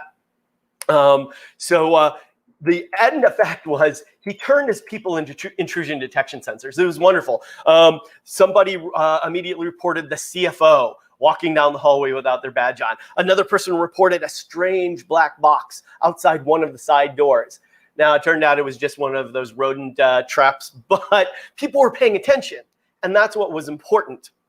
And the best one, 15 minutes after he announced the contest, he gets a very excited phone call. A woman calls him up, and she's like, hey, I see one of those things. And he pauses, and he's like, what things? And she's like, what are the things that you said, you know, for the security? And he put his hand in his face, to his face, and after a second said, tell me, what are you seeing? And she says, oh, I see a pop-up saying, click here to authorize. And he's like, well, the thing is, we haven't started yet. How long have you been seeing this for? And she said, oh, like 6 months now. Yeah, they had a real security incident 15 minutes into the competition. So worked fantastic. Thanks to Ben10 for this one. You can catch his video out there on YouTube. Look for DerbyCon and Ben10 and you'll probably find it. It's fantastic information. So that's a little bit about 3 ways we can level up our people. Pardon me just a moment. So how can we improve process? So one of the coolest ideas I saw regarding process out there involves chaos engineering. So if you're not familiar with chaos engineering, and most of you as students probably are, it's a cool idea. It's basically the idea of breaking parts of whatever service you're providing, your web app, something like that, to test its resiliency, to make sure that even if you break parts of your capacity, you're still not going to go down. There'll still be availability. And it's a great idea. Netflix has really done a lot of pioneering in this place and even released a tool called Chaos Monkey, which is really useful. And it's really been helpful for the IT side of the house. So the concept of security chaos engineering is to introduce flaws, security-based flaws, in the same sort of fashion to see if a malicious condition could exist in production based on somebody maybe misconfiguring a policy or something like that. There's a great article on it and a bit of a framework published by the IEEE. It's called CloudStrike. There's a presentation on it by Kennedy Takura, who did it at B-Sides Berlin. But the concept is just fantastic. It's a good example of it would be if you created a user called Bob. You create a malicious policy and assign that to Bob, and then see what kind of bad things Bob could do if you misconfigured a policy in the cloud. They've come out with a whole scoring framework for you so that you can actually score different scenarios and how to test them. It's really a cool way to use chaos to test your own processes and to then improve those processes before an attacker does it. Another really cool way that we've learned to improve process, and this is something that we've been working actually on at Splunk, but you can pretty much do it with any log indexing tool. So the whole idea is that every organization gets tons and tons of alerts that tend to be low criticality, that many times are false positives, and certainly not are really actionable or impactful. So the idea of risk-based alerting is to use things like cumulative risk for a host or an account in your organization to create better alerts. Typically, what do we do with those alerts? Well, we'll talk about that in a second. We also map to the MITRE ATT&CK framework. So we're using both MITRE tactics and keeping track of the tactics used, as well as the cumulative risk to create a better form of alert. We've seen this reduce detections by like the number of alerts by about 300% in many organizations, while reducing the alerts by 50% while increasing the true positive rate by up to 300%. We align it with MITRE ATT&CK and are getting a great true positive rate out there as well. So this is how it works. In any tool that you have that's pulling in alerts, you're usually going to see something like this, right? Things like an abnormally high number of HTTP GET requests or an anomalous new listening port. Now, the analysts are never, ever going to triage every anomalous new listening port or every GET request or every time someone issues who am I. But if the system was compromised, would you want to know about those things? Absolutely. So you're afraid to tune those out, right? You're afraid to tune the rules so that you don't get these, because in a real incident, this would be important evidence. So what we do, and again, you can do this with like basically any tool that takes in data and indexes it. Splunk certainly, but Logstash, Elk, anything like that. So you take your typically you're going to take your rules and your analytics, which normally would be writing to this dashboard, and instead you're going to write them to a risk index, a holding place for these things that allows things to accumulate. And you're going to put things in those alerts as you write them that are things like maybe 10 points of risk for the host or the account that was involved in the attack or in the alert. And also note which MITRE ATT&CK tactic that particular alert would map to. And then as things build up for the host or the identity, you're going to get hosts and identities that are like increasing their amounts of risk or are being indicated with more and more tactics from MITRE. And then you can come by with a second set of rules that says, hey, has any host exceeded 100 points of risk for this particular environment in the last 24 hours? Or even more interesting, has any host touched more than 2 or 3 or 5, whatever makes sense for you, MITRE ATT&CK tactics in the last 2 weeks, in the last month? All of a sudden, finding low and slow gets really easy. And then you create a super alert that has all those little bits of evidence, all those things that you really would have never touched into one big alert. So take a scenario like this. You've got an inbound fish. Billy is gullible, or maybe he's not. Maybe it's just a really good fish, right? We know that fish users have gotten a lot better. He clicks on it. All of a sudden, it connects to a bunch of other systems. The attacker on Billy's system and then on the subsequent systems is using PowerShell, privilege escalation, all these little things, which may trigger rules that are very noisy in your environment. You may never notice it because you have so many things that trigger on the rules that look for this type of stuff. But instead, you're going to get alerts that look like this. Hey, Billy here has exceeded a 24-hour risk threshold and also touched 3 MITRE ATT&CK tactics. very, very suspicious, right? Not likely to be coincidence. And when you open up that alert, you see all of those bits of evidence. We've got a user somebody who did Who Am I from the command line. We also see some suspicious PowerShell. We see a local account getting changed. A lot of stuff, especially like the Who Am I and stuff, that you would have never investigated. Maybe you would have taken a look at this suspicious PowerShell. Depends on how noisy that alert is. But any first level analyst could look at this and go, this looks like evil. I need to investigate this now. And in fact, because you're keeping track of everything in that index, you can even map it out in a relationship map. Very cool stuff. You can do this, like I said, with basically any tool that works with indexes like that. All right, passwords. Why are passwords still the bane of our existence? So often my red team friends simply leverage the fact that passwords are not very strong, or someone has written them down on a sticky note or something like that. And not only does not one simply use the same password for banking and Twitter, but how many times do you think a domain admin who might have created a really strong password for domain admin, then when they needed to create an account for Netflix, also used the same password, right? That kind of password stuffing can work that way if people tend to use the same password over and over again. So in addition, we've been teaching people this really bad mechanism for creating passwords. Hopefully you've all seen this XKCD cartoon. Just to explain it really quick, we've been teaching people to create complex passwords by like replacing O with a 0, right? Take some word that they know and replace some of the letters with numbers and maybe put in a special character. This is terrible. This is so bad. I can't even tell you.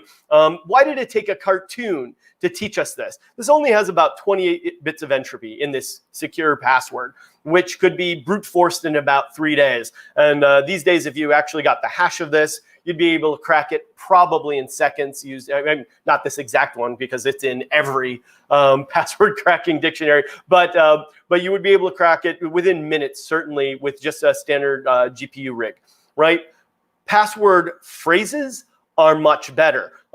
Even now, just a simple passphrase like this carries a lot of entropy, maybe not 550 years now, but it would still take a long time to crack this. Add a special character or a number to this, the entropy goes through the roof. It's fantastic. I was presenting on this and somebody told me that they had taken a similar concept to this in their organization, and it's exactly how I would want to implement this. If you want to use a weak password like Troubadour or something stupid like that, or some 8-character password, fine. You have to change your password like every 30 days or 90 days or something like that. But if you put in a good 20-character password, just make it long. Doesn't matter. Could be a phrase from a song that you love. You won't have to reset your password for a year. Pretty cool policy. And last but not least, keep passes free. I've had debates with my red teaming friends about password vaults. They say, well, yeah, but if you put all of your, if you make a lot of different passwords, but it's in a vault and I hack, I fish into your system, then I have all your passwords anyway. To which I say, fine, but if I sneak in the back door with the smokers and find your password under your keyboard on a sticky note, I still have all your passwords anyway because you just have one. Most people agree a password vault's better than nothing. Passphrases in that pass vault is really good.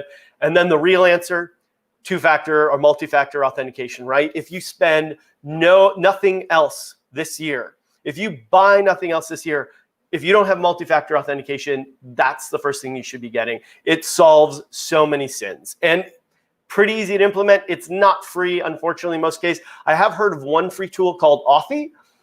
To date, I haven't found anybody that's deployed it in a large organization, but for a small org, might be worth taking a look at. So that was people and process. Now we can talk a little bit about technology, right? Some free tips and tricks in technology.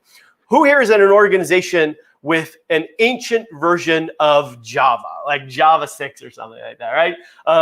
The scary secret is almost every organization does. It's horrible. And the reason is always the same. There is some mission critical app that makes all the money for the company, right? It is, the company could not run without it. Unfortunately, the developer like died 10 years ago or something stupid like that, right? But for whatever reason, they've never ever updated it. It would be too much effort, it'd be too much money, whatever. And then the problem is, of course, is that to actually work with this old app, you have to have old versions of Java running on your users' computers. And that's horrible. I think everybody here knows that the moment those users go out to the internet, they're going to be owned, right? So here's a great solution for this. You don't need to let that Java client talk to the internet. So pull your proxy logs, get a list of the versions you've got running out there, because the cool thing, every Java version has its own user agent string. Nice. So if you've got like Java 1.6 running because of that old version of Java, you can block that Java user agent string at the gateway. Don't let it talk to the internet. At least the old out-of-date versions. Don't let those talk to the internet. And really, do you need Java going to the outside ever? I mean, maybe there's a few sites you might have to allow, but block that stuff right there. For things like workstations, if laptops that go outside the organization, you're probably gonna have to do something a little tricky. It might be like a GPO that says, when off the network, do not let Java run at all, so that if a user takes their laptop home, they still cannot connect, Java cannot connect to the internet because it's not allowed to run. You could also solve that problem maybe by backhauling everybody through the VPN, but that would be such a nightmare. You don't want to do that. So GPO is probably the better choice. So this is great. This is every executable extension that you need to block your email gateway. And I'm serious, just do it. Now I know what you're gonna say. You're gonna say, but Robert, maybe I've got some users that need .cdr, I don't know. To which I say, if Apple can tell us that we can live without a headset jack, and we're gonna deal with it, you can tell your users that you're shutting this down. Now, the key to all of this is have a very robust exception policy in place, something that you can act on immediately. There will be a few users that have a legit reason why they need a particular extension. Fine. They go in a special group that they only get that one particular extension. You've now cut out so much low-hanging fruit. Yeah, you can obfuscate extensions and there's ways to work around this, but this still kills a lot of attempts to get malicious software into your organization. It's so easy to do. Be like Nike and just do it. Antivirus. So how helpful is antivirus anymore, right? Well, it's not completely useless. One cool thing about every major antivirus provider out there is they allow the tool to be used to search for indicators of compromise. So if you've got like these extensions coming in your organization, don't just block them, capture them, and dump them into something like Cuckoo. Extract out the indicators of compromise from that, feed it into antivirus, and have the antivirus check to see if those IOCs exist anywhere in the organization. You could do that with your vuln scanners as well, but the vuln scanners have to be authenticating to every host in order for you to use it that way. That's not always so easy for every organization to run those authenticated scans. Additionally, heuristics still does find some malicious code, right? It was one of the first attempts to find malicious code without a signature, just based on the code's behavior. It still will catch stuff. The problem with it is it can be noisy, and I think that's why a lot of IT admins turn it off because of the false positives. With a little bit of care, a little bit of tweaking, you can actually get it to the point where it might be a little useful to you. And last but not least, is anybody actually checking the AV alerts? Some of my pen test friends have gotten into organizations and pretty much stomped all over the place. They know they triggered AV alerts all over the place, but didn't matter. Nobody was actually checking them. So they got domain admin before anybody had a chance to do anything. So this next section is great. This is all about deception tactics. Some people call them honey tokens, landmines, tripwires, but the concept is all the same. Basically, we're trying to trick the attacker into doing something that lets us know that they're there without them even knowing we know. Or maybe they figure out that we know, but by that time it's too late because we've already seen their behavior. So one of the simplest concepts of this is a honey file. So you get together with your a couple IT admins. Don't tell everybody. A couple IT admins, and you create like a hidden file. Put it in the golden image, but give it a really juicy name. Give it a name that no hacker could resist. Something like password list, credit card, account ID, something like that. Password list is pretty good though, or something like that. Maybe even change it up a little bit. And then alert on access of that one file. Just send that one Windows event ID that this file has been accessed. You can monitor your entire organization for evil with just a simple thing like this. Now, it won't catch everything, right? But it will catch a lot. Now, it may be subject to some false positives if you have a user that in Windows that drops down to the command line and does a dir/s on everything. But for the most part, you make this a hidden file. You put it on the whitelist for any antivirus and any scanners that hit the system so they know nothing touches that file. You should get, if anybody hits this, it's likely that it's going to be someone malicious. Even better fidelity, Honey accounts. Create an account and call it something like domain admin, whatever. You put the password literally in the description. And you're going to see, I'll tell you why in just a minute. But in the description of the Active Directory account, you go, the password is blah, and it's not going to be the real password, fake password. You put it in the admin group, you make the login hours 0. And then anybody that's using any kind of domain scraping tool, a domain enumeration tool, when they pull back this account, they're going to see this account and they're going to think you are the dumbest Windows administrator ever. But no, they're going to use this. And all you have to do is then alert on this account being used in the domain. This is either someone malicious or you've got some stupid user trick. Maybe someone's trying to find domain admin so they can get to their cat videos. I don't know. But in all likelihood, this is something evil. So more landmines.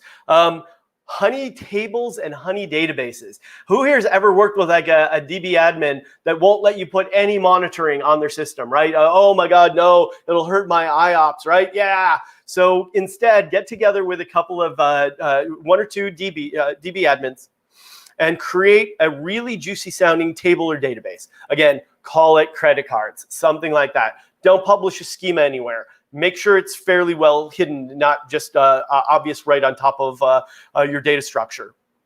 And then alert on anybody accessing that database or that table. If you get a hit on this, you either have someone trying to steal your data or the dumbest DBA in the world because they just did a select star from everything in your organization.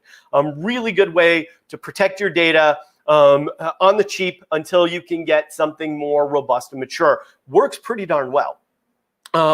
Another really cool Honey token, you're going to love this one. So it's called Invoke Run As. And it actually creates a false set of credentials in memory on every host that it runs on. This is a great way to catch tools like Mimikatz being used, right? So it loads up this fake set of creds into memory. You push it out with whatever Windows tool, SCCM or WSS, whatever. Push it out to all your Windows devices. You get a hit on someone using this account that Invoke Run As has invoked, was loaded up into memory. This is not likely to be a stupid user trick, right? This is someone who's at least knows how to use some more advanced tools like Mimikatz, trying to steal creds and live off the land in your organization. You get a hit on this, and it's almost guaranteed that someone's acting maliciously. So Honey tokens, by the way, can even be used in the cloud. There's a few caveats. So Project Space Crab was a talk back in Black Hat Asia, May 2018.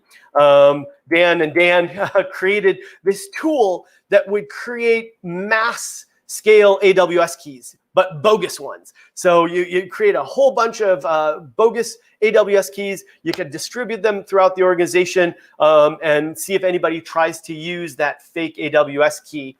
It was a great idea, but by October 2018, some folks at Rhino Labs found a way to detect the mass-produced keys. It was based on some flaws. CloudTrail doesn't really logs some certain niche services and Amazon's own error messages. So by tickling the error messages themselves, it would reveal that it was just a little different and would indicate that it was a booby-trapped key. But handcrafted ones will still work. So that might be a cool way to use some honey tokens in the cloud as well. Other quick ways to stop attackers in their tracks. Use a web form to authenticate to the proxy for the users. Just simple, easy thing. It stops a lot of scripted attacks from getting out to the internet because it won't know how to interact with that web form. If you really want to get stupid secure, you could even ask the users to allow a site once a day. So the first person that goes to Google today gets a little pop-up that says, is it okay to go to Google? And they answer yes, or it doesn't matter. They're always going to answer yes anyway. The idea then is, again, a scripted attack won't know how to answer this thing that's blocking it, right? It might get annoying for users, and you don't want annoyed users, so use it with caution. There's a vulnerability in WPAD that allows a man-in-the-middle attack. These two null routes actually mitigate that man-in-the-middle attack. Works pretty well. When you're doing this, I also want you to think about disabling NetBIOS. Now, again, I know what you're going to say. We can't. We have too many things that are dependent on it. Fine.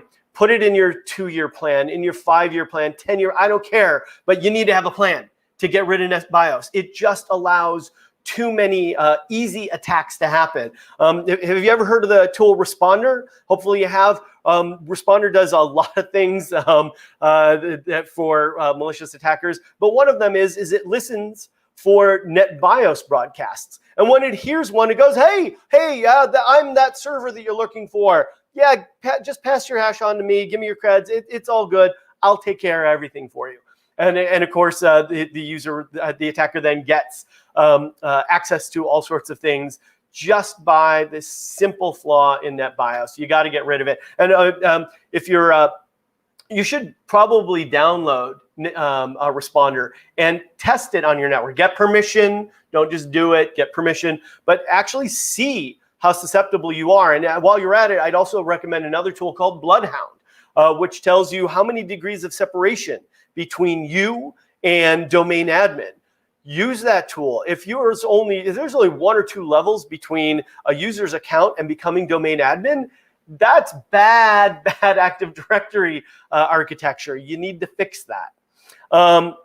I'd recommend disabling DNS on internal name servers for external namespace. Again, this stops tools from just getting out to the internet. Internal name servers don't need to do forward lookups for external namespace. That's the proxy's job. And in fact, if you're authenticating to the proxy with that web form, you've now doubled down on your thwarting of attack tools getting out to their command and control channels.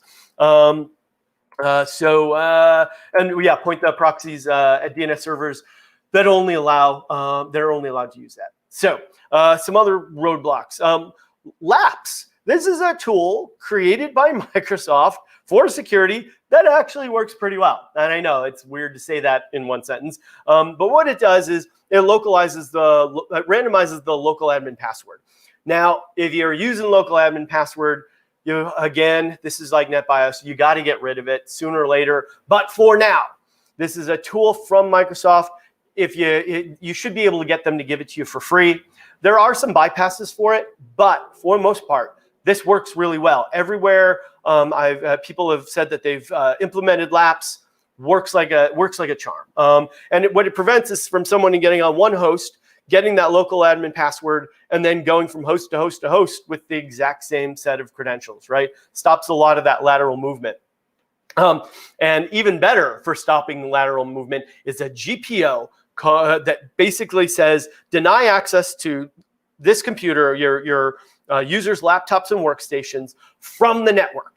So you're going to push that out to all of your users' machines, right? Not the servers, obviously, but all your users' machines to prevent anything from connecting to that host from the network. Now, sometimes people may need to for like IT support. Great, they're IT. They have access to this GPO. They can flip it so that they can get access to do some sort of remote fix and then have it reset within 15 minutes or something smart like that. But this stops so many of my pen testing friends in their tracks. When this is in place, if there's no vulnerability that allows them to pivot, they literally have to resort to spear phishing each and every individual in that org.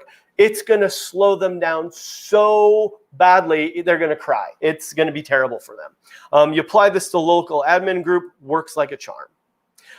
So pardon me just a moment.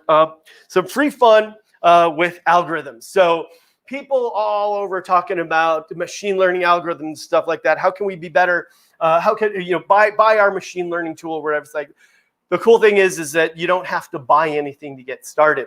There's lots of free tools out there to help you learn machine learning for security. SciPy is great, R is great. There's even a free version of Splunk that you can get, and then you put our free machine learning toolkit on it. But those first two tools are fantastic for doing this. And you can go hunting for so much evil just using these free machine learning tools. So here's a quick example. We downloaded, in the United States, we have a healthcare program, government-run healthcare program called Medicare and Medicaid. It's for people that can't afford health insurance. Our health stuff is messed up. I won't explain it all to you.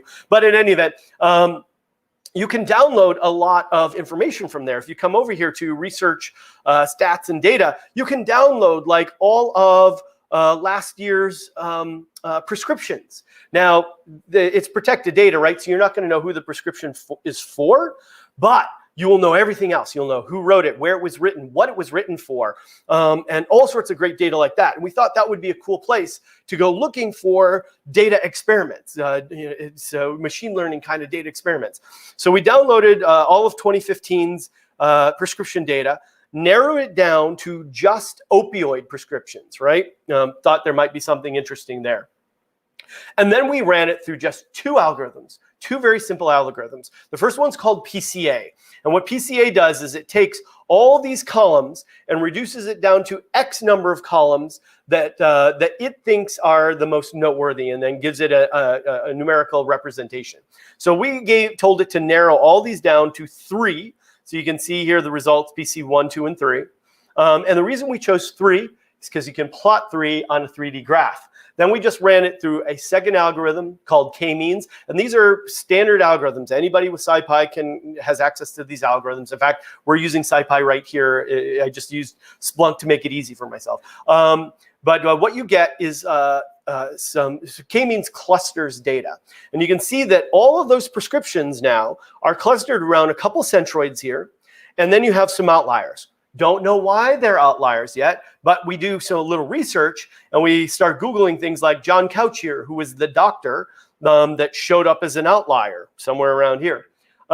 John is in jail for 240 months right now for prescription fraud. If we were to search a little further down, we'd see another doctor also in jail for prescription fraud. Now, John was just writing way more prescriptions than he should have. He was allowing people to abuse the drugs. One of these other outliers, if we search further down, was an outlier for a different reason. They were a pediatrician. And I don't know too many 2-year-olds that need Oxycontin on a regular basis, right? So obviously it wasn't going to the kids. The parents were, again, abusing it, and the doctor was complicit in that behavior. So think of how you could use this in your own organization. You could use machine learning to catch things like fraud in your web apps, because transactions that are not like other transactions will stand out in just a simple tactic like this. Or you can look for unusual, connection amounts of connections, or amounts of time, or the time that they connected, or how much data is being moved around. All sorts of anomalies like this are available for you if you just do a little bit of data hunting in your organization. So what about the logs, Robert? You do work for Splunk. Do you have some good log hacks for us? Absolutely. So here's a good one for pass the hash detection. Now, I know pass the hash is on the decline. Attackers are using different techniques these days, but if pass the hash is available for them, they still might use it. Might be kind of cool to run this against your previous logs too, to see if anybody had been using pass the hash in the past. Your mileage may vary, but it works fairly well. DNS is another really cool place to go looking for evil. Here are just a few ways that you can search for unauthorized DNS. And you don't have to write all this down. We can get you a copy of the slides afterwards. If you want copies of the slides, hit me up on LinkedIn and let me know, and I'll happily send this all out. But really quick way this is all the same search, just from different data sources looking for unauthorized DNS. DNS spoofing activity, finding multiple DNS servers, which is a really cool idea. Typically, a host only knows about 2 DNS servers, right? So unless there's some sort of round-robin DNS going on in your organization, finding one that's connecting to more than 2 should be pretty suspicious. That's a clever one. Extremely long DNS queries. What would that be indicative of, right? This could really be indicative of data exfiltration. If you see super long DNS queries, it could be command and control. If you're seeing a lot of long DNS queries from one host, that's likely going to be some sort of data exfiltration. DNSCat is a tool that allows for that kind of exfiltration really easily. Check out that tool if you want to learn more about it. But 2 standard deviations are 200 characters long. It's not a magic number. It's a place to start. You're going to have to tweak this a little bit for your organization, but those really long queries should be very suspicious for you. Your hunters should be looking there. Another quick way to find suspicious DNS is to measure the entropy of the DNS. So if you apply Shannon entropy to something like google.com, the math pumps out a really low score of like 2.6. This super long string here, that's going to have an entropy of something like 4.28, which doesn't sound that high, but in entropy math, that's really high. So looking for things that are super high in their entropy like that, using searches like this can be really useful.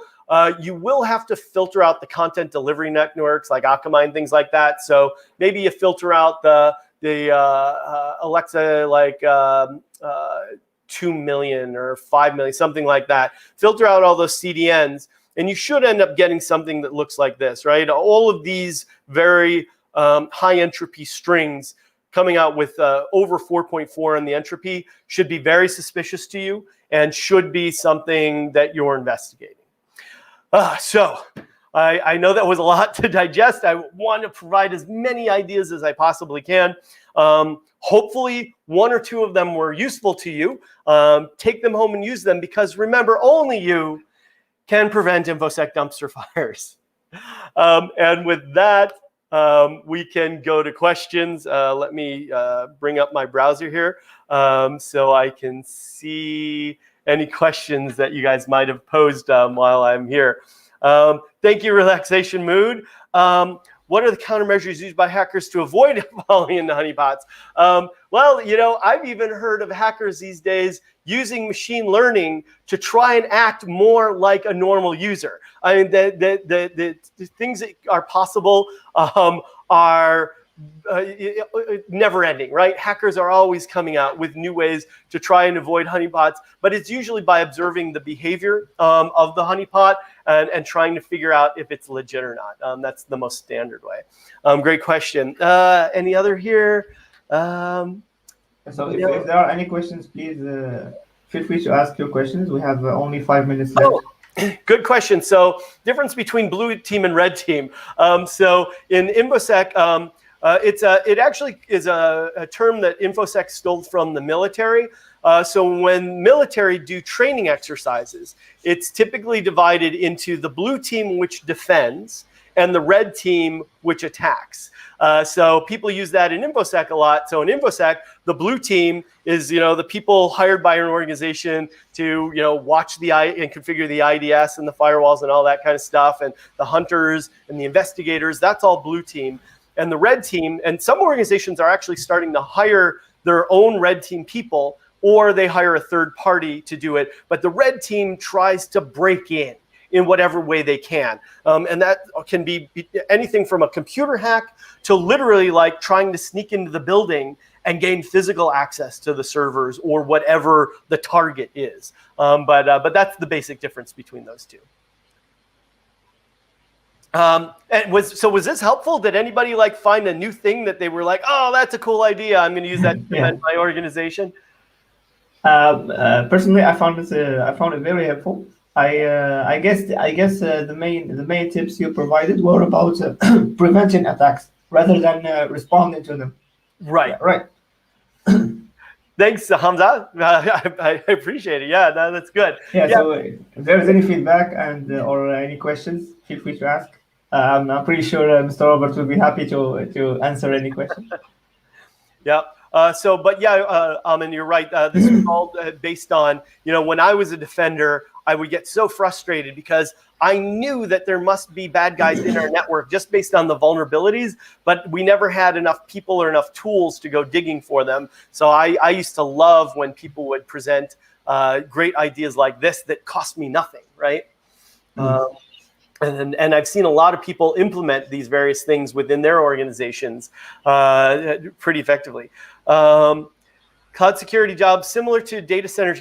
Yeah, in some ways. I mean, your focus is going to be more on those cloud-based logs, right?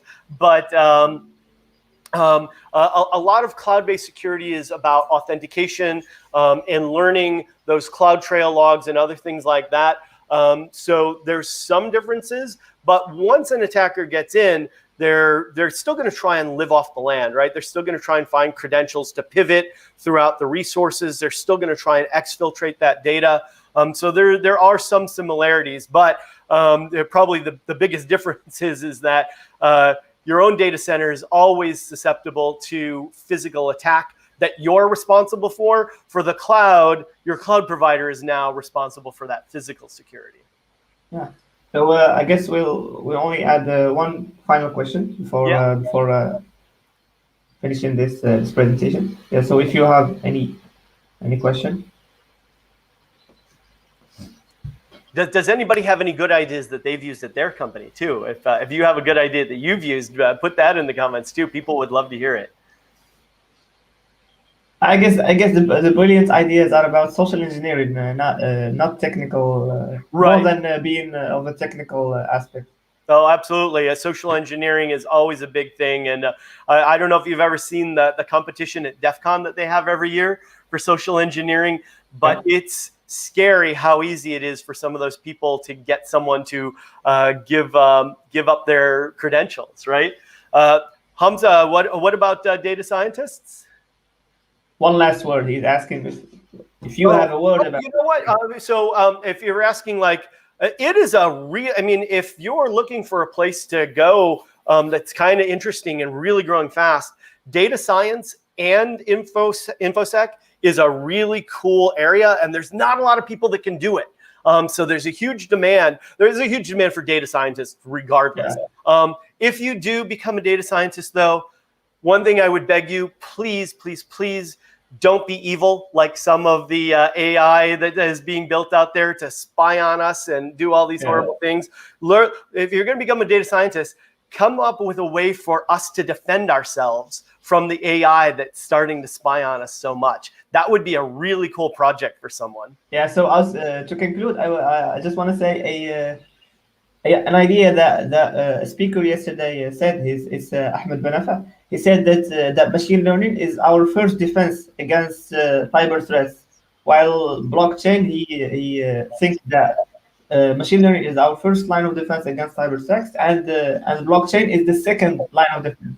So do you agree with that, or do you have any ideas? They're trying to make AI a good defense. I haven't seen it be great at defense yet. Humans are still better. AI is helping humans. I mean, machine learning is helping humans be better defenders, but it's nowhere near perfect yet. And as far as blockchain, it has an interesting place in security, but it's probably more about identity verification and stuff like that. That's what I'm seeing. Yeah. And do you use it? Do you use it in your blue team defense tactics? Do you use machine learning or AI?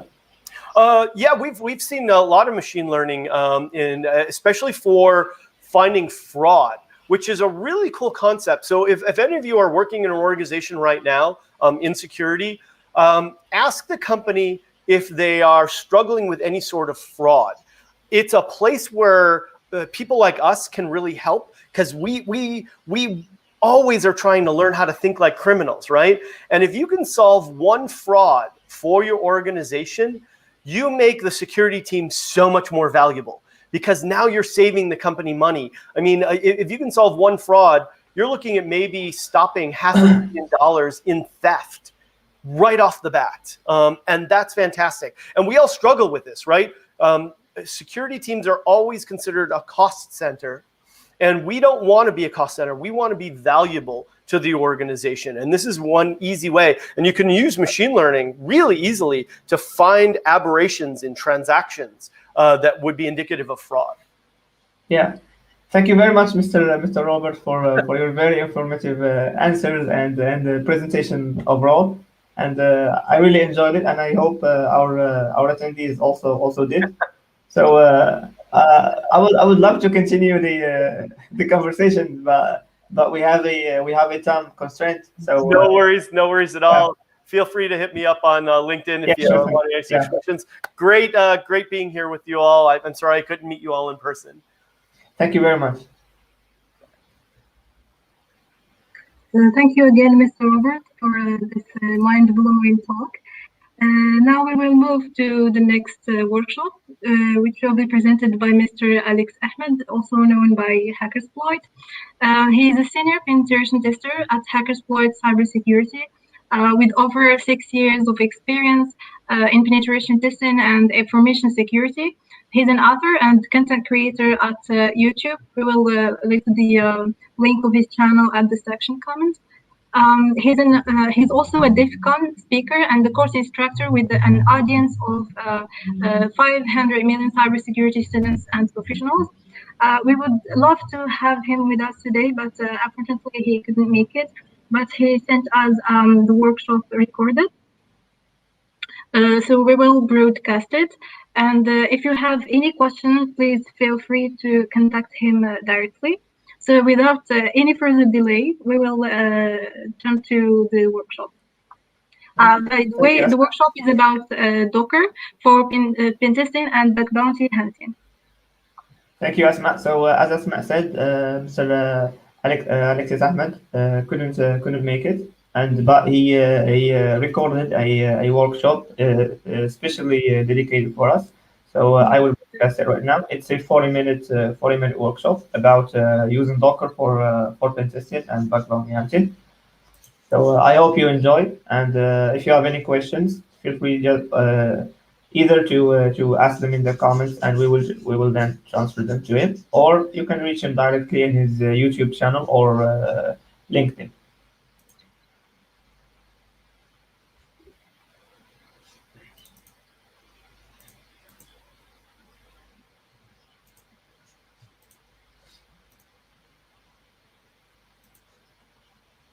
Everyone, thank you very much for having me at the Moroccan Cyber Security Camp. The title of this presentation is Docker for Bug Bounty Hunting and Penetration Testing. So this is going to be a comprehensive guide to using Docker for bug bounty hunting and penetration testing, as well as how to set up your own penetration testing lab with Docker. So again, we can get started with the actual presentation. So before we get started, I just want to point out that this particular presentation is sorted into two parts. There's going to be theory and then the practical aspect. So we'll get started with the theory. So firstly, who exactly am I? My name is Alexis Ahmed. I am a senior penetration tester at Hackersploit Cyber Security. I'm also an author and content creator at Hackersploit on our YouTube channel. So that is accessible on youtube.com/Hackersploit, where we have about 600,000 subscribers, and we make free cybersecurity training videos, on various topics from penetration testing to malware analysis, reverse engineering, CTFs, etc.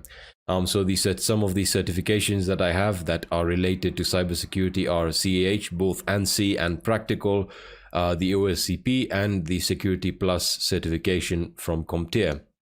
I'm also the senior content developer and author at Hackersploit Academy, where I produce multiple courses. I've also been a course instructor with EC Council, and I've produced a few courses for them as well. And if you want to reach out to me, you can reach out to me on my blog at hackersploit.org or on my Twitter page or through my Twitter username, which is just Hackersploit.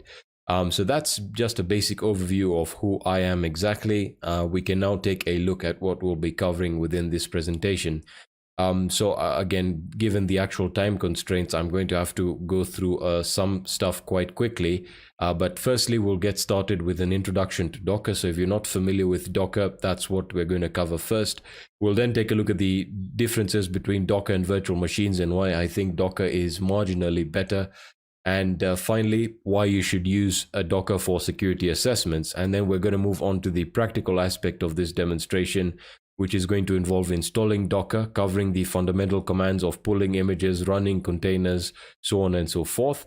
And then we'll take a look at some of the Docker penetration testing toolkits like Kali and ParrotOS and how they can be used.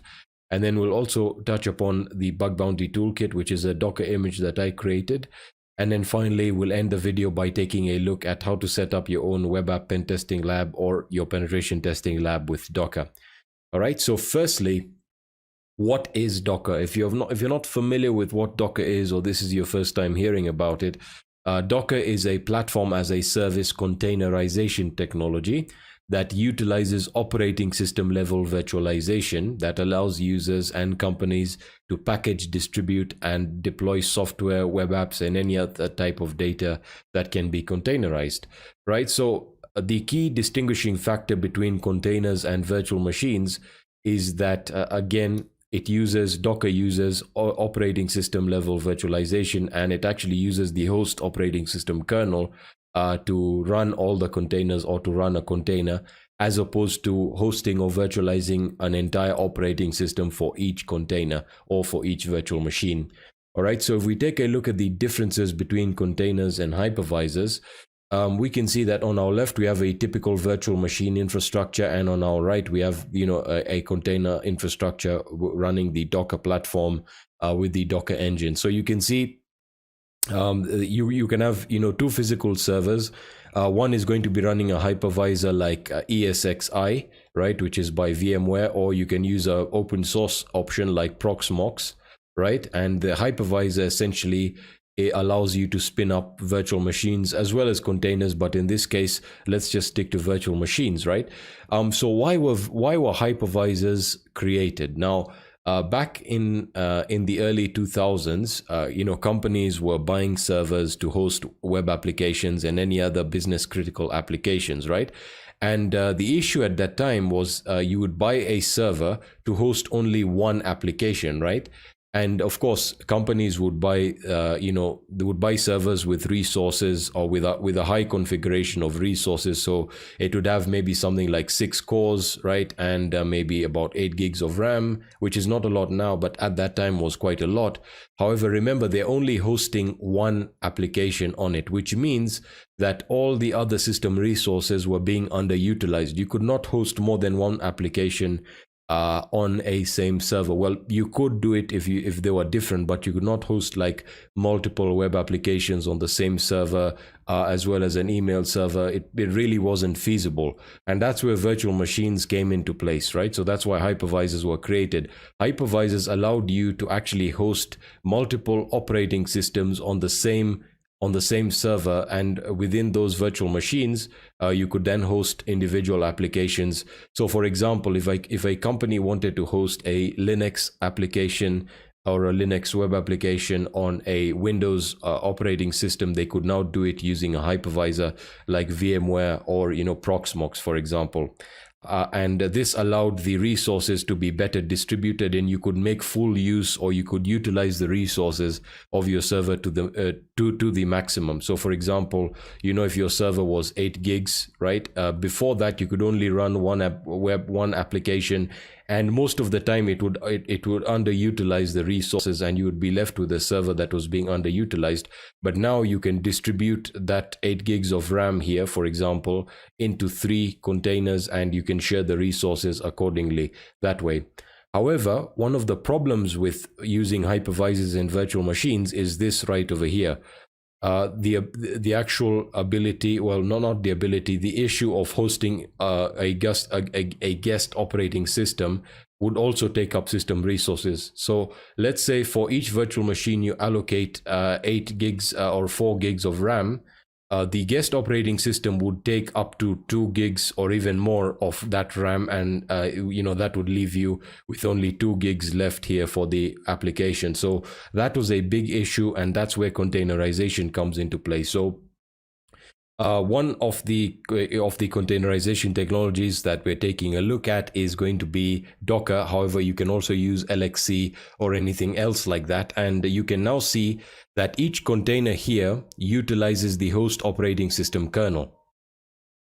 So each container is actually utilizing the host operating system kernel here. So if we just go back to this image here, you can see that they all utilize the host operating system kernel. So for example, if I'm running a server, a Linux server that's running Ubuntu 18.04 and runs a kernel with the version, let's see, we can say 5.12, then all of these containers will use the kernel, the host operating system kernel, which is going to be 5.12.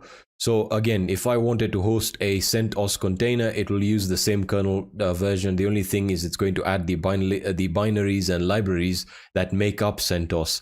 And of course, what this means really is it makes it much more resource efficient, because now you don't have to host another operating system for each container, right? There's much better system resource utilization, and you can host more containers on the same resource configuration. So for example, with the same case of 8 gigs of RAM, right, I can now host more containers than I would if I was using a virtual machine. And again, we are primarily going to be focusing on using Docker on Linux as opposed to Windows. But again, given the fact that you can run Docker on a virtual private server, which is exactly what we're going to do, you can also run, you can also utilize Docker, through SSH on Windows. And again, it really is a fantastic solution. So the next question that you might be asking is, well, why should I actually use Docker for penetration testing and bug bounty hunting? Well, firstly, it provides a multi-platform or solution or base for running containers, so you can run it on Windows as well. However, as I said, if you're running it through a virtual private server, you can utilize Docker through SSH and also use it on Windows, macOS, etc. And then, of course, Docker also offers containerized offensive distributions like Kali and Parrot with full repo support. So you can actually customize or create your own Kali Linux image based on your own requirements in terms of the tools that you need for your assessments. You also have containerized vulnerable web applications like the OWASP Use Shop, the damn vulnerable web application that can be used for training, learning, and also CTF. So you can also use Docker for hosting your own CTF competitions really, really easily. You don't need to install any dependencies or anything like that. And then, of course, you have you have pen testing and bug bounty toolkits, which is we're also going to cover the image that I created, and I'll also show you how you can customize the image for yourself. And of course, we've already mentioned that it is resource efficient. And the best part about it is that the tools and images can be updated really easily. Now, one advantage that I want to actually cover that's very, very important here is the ability to actually package these containers, or to package images that can be then run as containers without installing any dependencies. So for example, if I wanted to distribute my web application that I created, what I would need to do traditionally is I would need to provide installation instructions to the end user. These installation instructions would involve setting up the dependencies and libraries required for the server. And then secondly, I would need to cover how to install a particular stack. So for example, the LAMP stack. And then I would need to, cover the process of setting up the web application correctly. What I can do with containers is what I can do with Docker is I can create a Docker image that has all of those configurations already set up and configured, so that the end user only has to download or just pull that particular Docker image from a Docker registry, and they can then run that container without any of the setup process associated with a typical infrastructure or a typical deployment of an application. And that's where the whole idea of DevOps comes into play. So I just wanted to make that as clear as possible. Now that we have the theory aspect out of the way, we can now move on to the practical demonstration of this video. I'm currently running this on a VPS, and the reason for that is because there's much faster internet speed. So again, getting started, we first want to take a look at installing Docker and then enabling the service. So let's do that right now. So I'm currently running Ubuntu here, and you can see my kernel version is version 4.15. This is Ubuntu 18.04 LTS. And let me just clear this up, and I'll increase the size of the font here so that everything is visible clearly. All right, so to install it, we use the aptitude package manager. So you can also use Pacman if you're using an Arch-based distribution. So apt install, docker.io, right? And you want to hit enter, and I already have it installed. The second thing you need to do is you need to enable and start the service so that the Docker daemon is running. All right, so we use system control, and you can then say enable Docker, and I hit enter, and Docker is already enabled on my system, so that means it'll run at startup. I highly recommend that you do this if you start using Docker regularly, and then I want to start the service, and then I can say system control status Docker, right? And that gives me the status of the Docker service. You can currently see that it's active, it's loaded and active, and it's running. So that means we can now utilize Docker. All right, so I'll take you through the essentials now. So first of all, let's talk about Docker images and containers, right? So Docker images are essentially just your VM templates, right? So these are environments that are pre-built and can be easily downloaded and then, you know, turned into containers, right? So again, you can find Docker images on the Docker Hub, right? So the Docker Hub is like a repository for all, you know, Docker images that are publicly available. So for example, if I wanted to look for the Ubuntu Docker image, I would simply search for Ubuntu. If I wanted to run a container running Ubuntu, I just hit Ubuntu here, and that will take me to the official Ubuntu Docker page here on the Docker Hub, and it gives me instructions on how to pull this Docker image, right? So let's talk about that right now. So as I said, we have Docker images and we have Docker containers. To view your Docker images, we type in Docker images, right? And that gives me a list of all the images that I have. You can look at your Docker images as ISO files, right? Or installation files for VMs, except they're already pre-configured and you don't have to do anything at all. So a better example or a better analogy of looking at that is looking at Docker images as OVA or OVF files for VirtualBox, right? So you just set them up and it's much faster. It immediately sets up the container and you now have an environment. So in my case, I have OWASP Juice Shop, Kali Linux rolling, the bug bounty toolkit that I created, ParrotSec or ParrotOS, and the damn vulnerable web application. All right, so these are the images that I can use to create containers, right? And to do that, if I list my current containers that I have running, and to do that, I type in Docker PSA, you can see we have 0 containers currently running, which are your VMs now, but nothing is running. And the important thing to take a look at when you're taking a look at your images is you have your repository name and the image ID. So the image ID is a unique identifier that will also be there with containers. You'll have unique container IDs. This will allow you to uniquely identify your images because you can also install various versions of images. So for example, if I say Docker pull, and I'm pulling from the Docker Hub repository, so I say Docker pull, if I say Ubuntu and I hit enter, that's going to pull the latest version of Ubuntu, right? So I'm just going to wait for that to pull, and there we are. So now if I say Docker images to list my images, you can see we have Ubuntu, and this is running the latest version, which is 20.04. If I want to pull version 16.04, I can also do that by saying Docker pull Ubuntu 16.04. And to do that, I would need to use the colon here. So 16.04, and I hit enter, and that's going to pull Ubuntu version 16.04, which means I now have 2 versions that I can set up. All right, so again, Docker images. Let's say I want to run a container, for Ubuntu 16.04. So I'll just copy the image ID here, the unique image identifier. And to get started, if I want to run a container from an image, I simply type in Docker run, and then I specify various arguments. So in the case of Ubuntu, this is an environment that I can actually interact with using an interactive terminal or a TTY session. So to specify that I want to interact with this container through a terminal, I type in IT, so that means interactive session, and then I can specify a name for this container. In this case, I'll just call it test, right? And then I specify the container, the image ID, which I just paste in, and then I specify the shell that I want to use. In this case, is going to be bash. Sorry, I'll just specify the absolute route to bash, and I hit enter, and you will see now that I'm currently logged in on that container. So this is the Ubuntu container, and I can confirm that by typing in cat etc issue, and you can see it's running Ubuntu 16.04 LTS. So I'm currently in that container, and now because I'm in that container, I can do whatever I want, and this is essentially like a VM, right? And the interesting thing is, remember, it's sharing my host operating system kernel. So it's sharing my host OS kernel, which is version 4.15. Okay, so now I can do, pretty much whatever I want, and it's a fully isolated container or a VM, which means anything I do in here doesn't affect the system. And it's currently persistent, which means this container is going to be saved, and any work that I've done, any files that I've stored on it will be available. So for example, if I just go into my home directory and I say vim test.txt, and I don't have vim installed, so I'll just install that apt.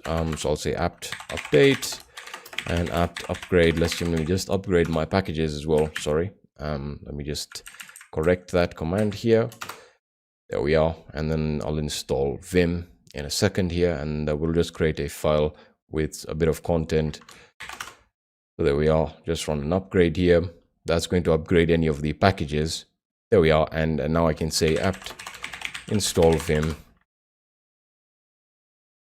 and that's going to take about 54 megabytes. That's fine. That's going to set up vim for me now, and there we are. I'll just run the previous command where I created the file, and I'll just say this is some text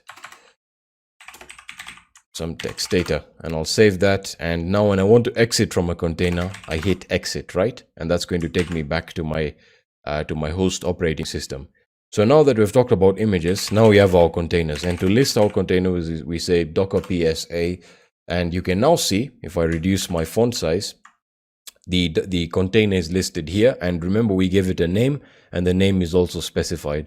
So it gives us the container ID and the image that was used to create this container, and the command that we ran with it, which is bin bash, and the status. This is very important. The status tells you whether the container is currently running or is in an exited state, which means it's shut down.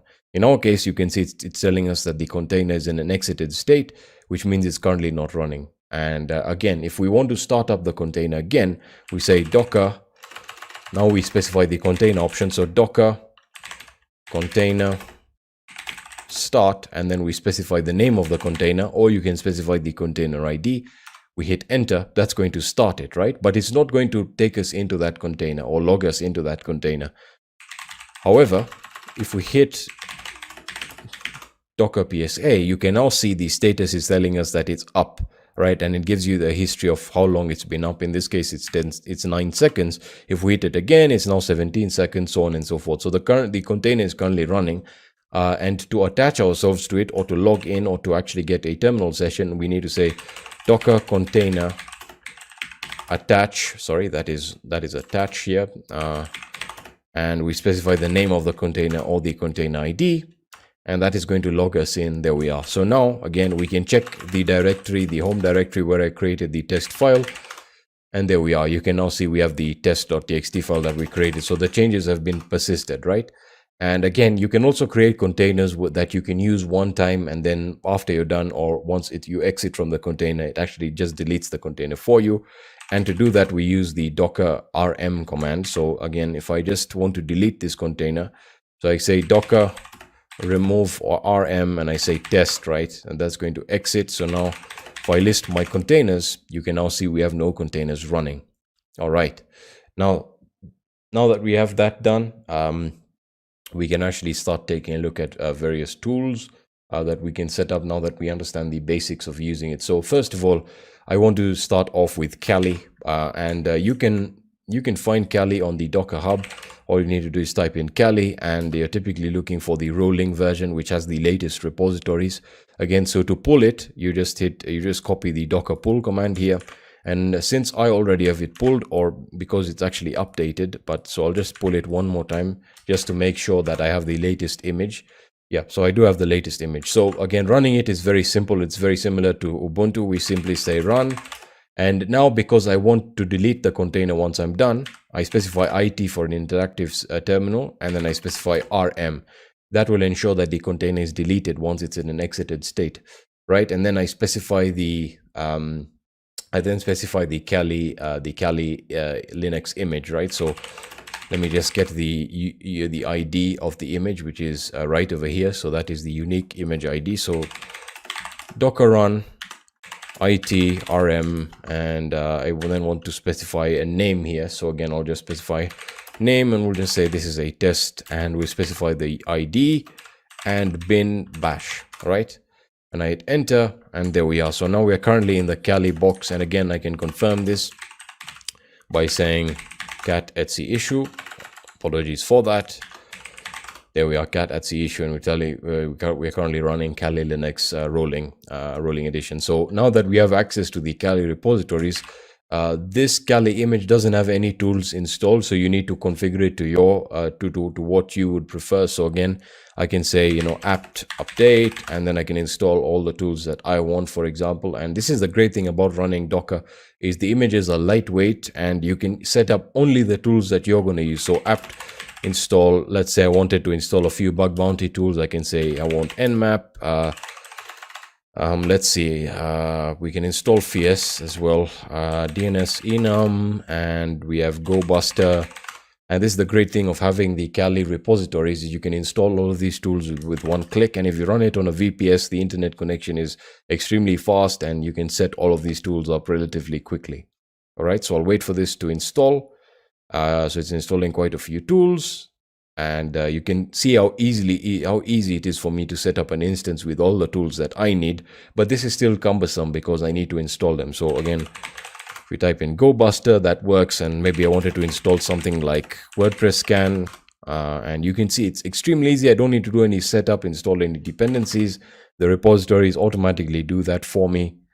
And there we are. It just takes a few seconds. And now I have an environment that I can use, and one that is tailored to what I need, as opposed to, you know, a system that has tools that you probably will not use or will rarely end up using. So there we are. So that's how to use Kali. Now, because I specified the RM option, you can now see that after the container is in an exited state, it is currently not running, which is what it's currently not running. And it got deleted, which is exactly what we want. We don't want a, you know, persistent session of a box that we used for pen testing. So let's talk about ParrotOS. ParrotOS comes with a few tools. As you can see, the size is huge. It's about 4.7 gigs. And again, to run it, we can run the previous command and just remove the Kali ID here and replace it with the ParrotOS image ID. So there we are, we hit enter, and we're now in ParrotOS, and we get the familiar ParrotOS terminal.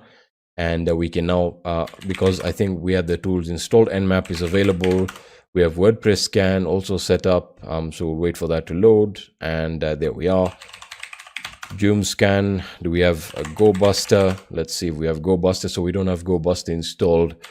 So you might have to install the tools that are currently missing, but Parrot has done a very good job. I'll give them credit. They've done a better job than Kali, because Kali doesn't install anything for you, which I understand. They actually use this for, you know, custom images and solutions that, you know, you might want to use if you're hosting a CTF and you want to install only a certain or specific tools.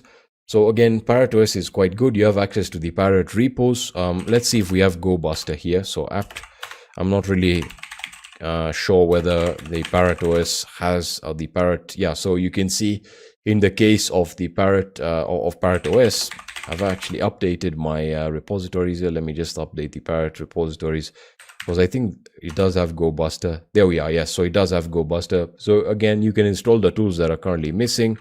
And both the Kali and the ParrotOS repositories are extremely useful, and they have multiple tools that you can use to set up your own environment and use in pen tests or bug bounty assessments. And it's much better because, you know, for example, in my case, I can have all my tools running in one terminal, and then of course I can run my proxy, which is burp or wasp juice shop, on the host operating system, and I don't need to use any VMs or anything, you know, like that will take up huge amounts of system resources. So this is quite excellent that way. All right, now let's take a look at the bug bounty toolkit, which is the toolkit that I set up and has all of the tools that you'd use in a bug bounty assessment or when you're performing bug bounty hunting. And you can find this on this repository here. So github.com, Alexis Ahmed, and bug bounty toolkit. And again, you can pull the image. You also have the Docker file on my repository, so you can customize the Docker file. The Docker file essentially just contains all the instructions to build the Docker image. So you can see it contains all the tool installation and dependency setups. So again, you can also find this on the Docker Hub. So bug bounty toolkit. I'll just search for it here. It should be the first option. There we are, hack exploit bug bounty toolkit. And it was just updated a few days ago, and this is the list of tools that it currently has. So bucket finder, DNS recon, DNS search, mass DNS, Nikto, recon ng, all set up and ready to go. So I already have the latest version, but I'll just pull it one more time, and we can then start talking about the pen testing environments and setting up your own virtual hacking lab. All right, so now that we have the image, I say Docker images, sorry. My apologies, my keyboard is right in front of my microphone here. So Docker images, and there we are. We have the bug bounty toolkit, so I'll just copy that. So Docker run, I'll just specify the IT option first, and then RM, and we specify the name or the image ID here, and that is IT, and we specify bin bash. I also have a Z shell or these ZSH. So again, bin bash, there we are, and we're now in the bug bounty toolkit. So if I list my current home directory, you can see we have the toolkit directory. I also have the seclist word list configured. So again, if I can run any of the tools that you typically use for bug bounty. So DNS search, for example, recon ng is fully set up and can be used without any dependencies needing to be installed. There we are.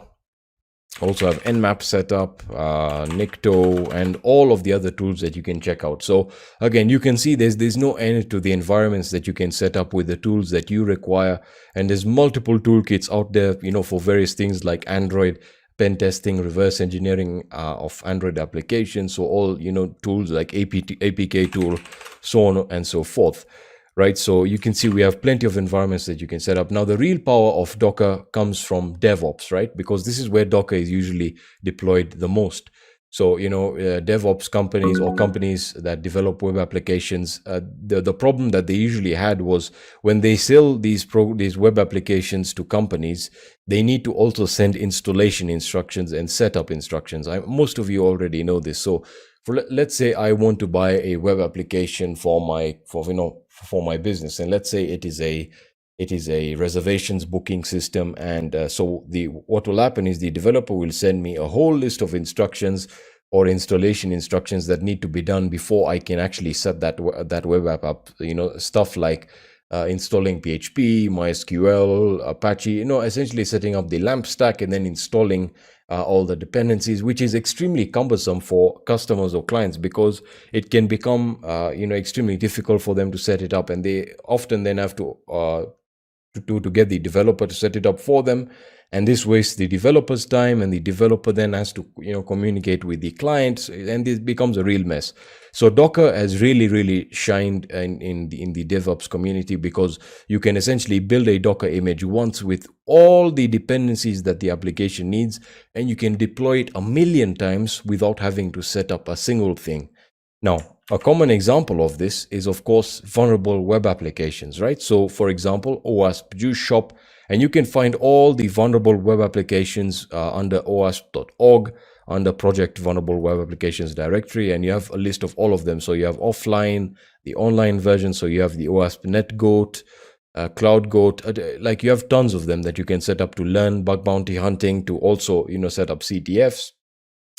And in the case of OWASP Juice Shop, you need to install a few, quite a few dependencies. So again, it becomes quite cumbersome setting it up over and over. And when you're learning, the last thing you want to be doing is taking more than 1 hour setting up your environment, right? So again, it really is very, very simple. All you need to do is say Docker pull, just pull the image, and then right at the bottom here of the repository, it gives you instructions on actually deploying it with Docker.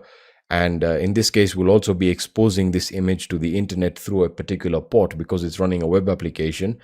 And with Docker images that host web applications as opposed to entire systems, you don't need to interact with them via terminal, because all you need to do is just run them once. And once they're running, you then, because you're exposing the IP onto the internet, you can easily then access it through a URL like so. So again, I'll just pull the image and I'll show you this right now. As opposed to installing, all the dependencies, setting up a LAMP stack, this is how easy it is to do it with Docker. So I pull the image, I say Docker images, and I have the juice shop right over there. I just copy it.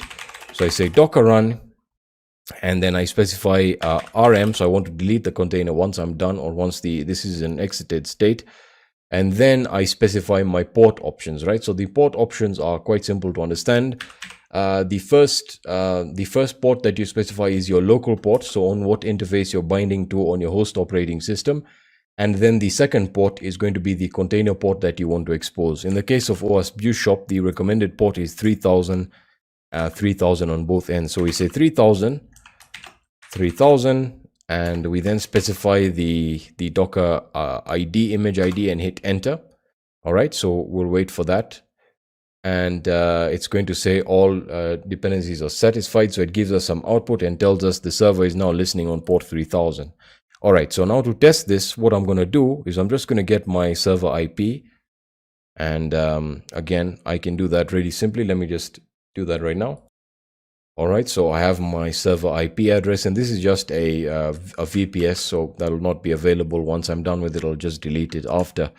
So again, I'll just hit in the IP here and the port 3000, and there we are. OS Juice Shop is set up without installing any dependencies, doing any of the configuration and all of the the deployment deployment techniques, and installing dependencies, setting up the database. And I immediately can host this for a CTF, or if I want to learn about specific vulnerabilities, I can set this up multiple times, right? So I can also set up multiple other containers on other ports.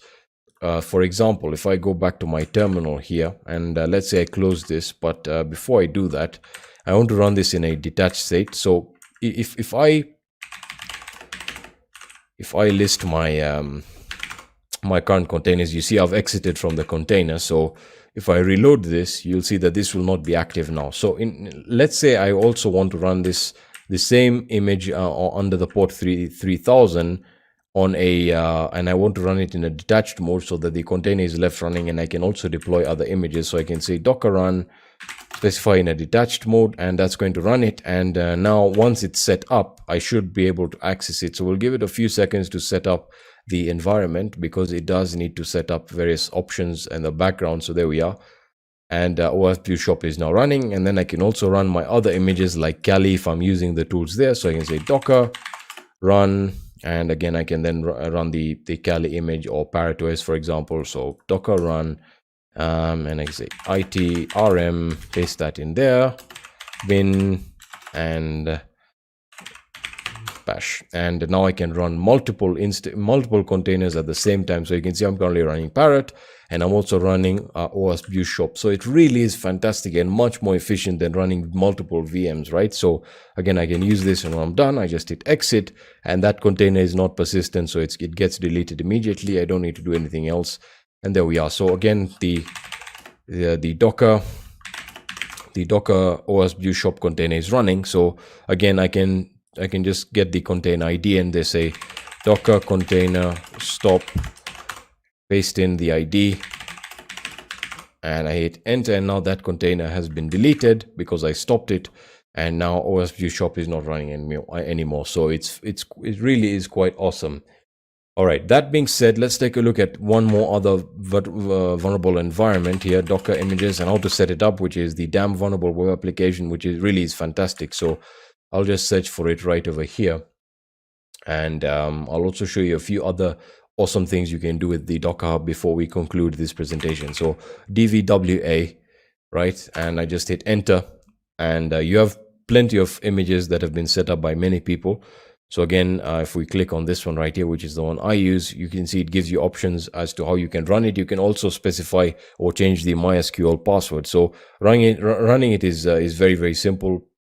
We need to run it in a detached mode and then specify the port. So again, I'll just say, we'll just say docker run, and I'll just copy the image ID for the damn vulnerable web application here. And I'll say this is going to be in detached mode.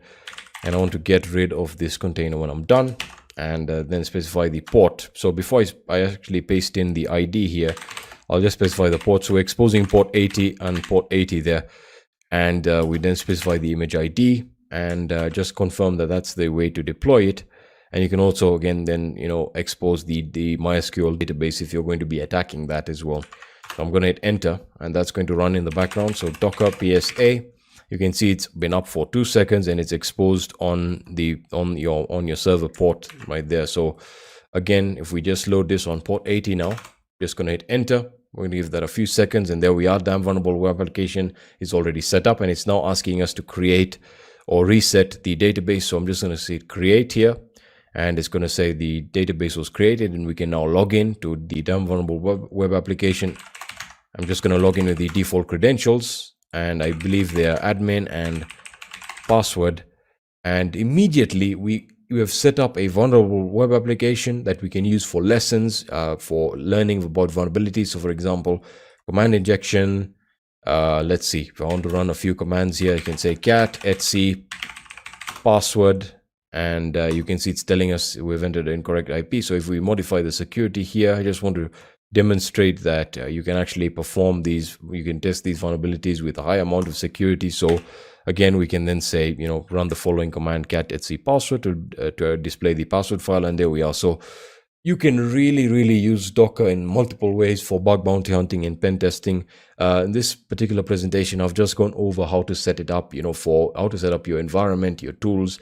And then, of course, I've been talking about how to set up, your vulnerable environments that, again, you can use for lessons and many other things. So again, you have access to multiple vulnerabilities here, file inclusion, again, so you can click on file 1, and then again, it tells you your IP and stuff like that. So yeah, pretty cool stuff.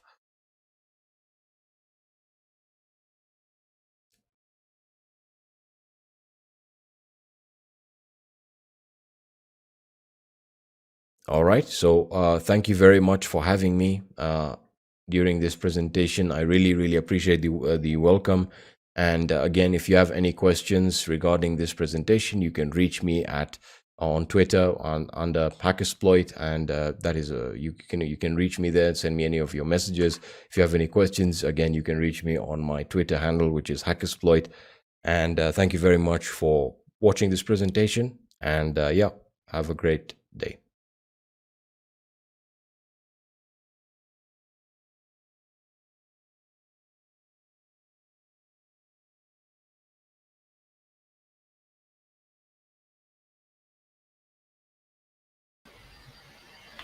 So we have now reached the end of our MCSC second day. We hope you have enjoyed the 4 talks, the 3 talks, and the workshop.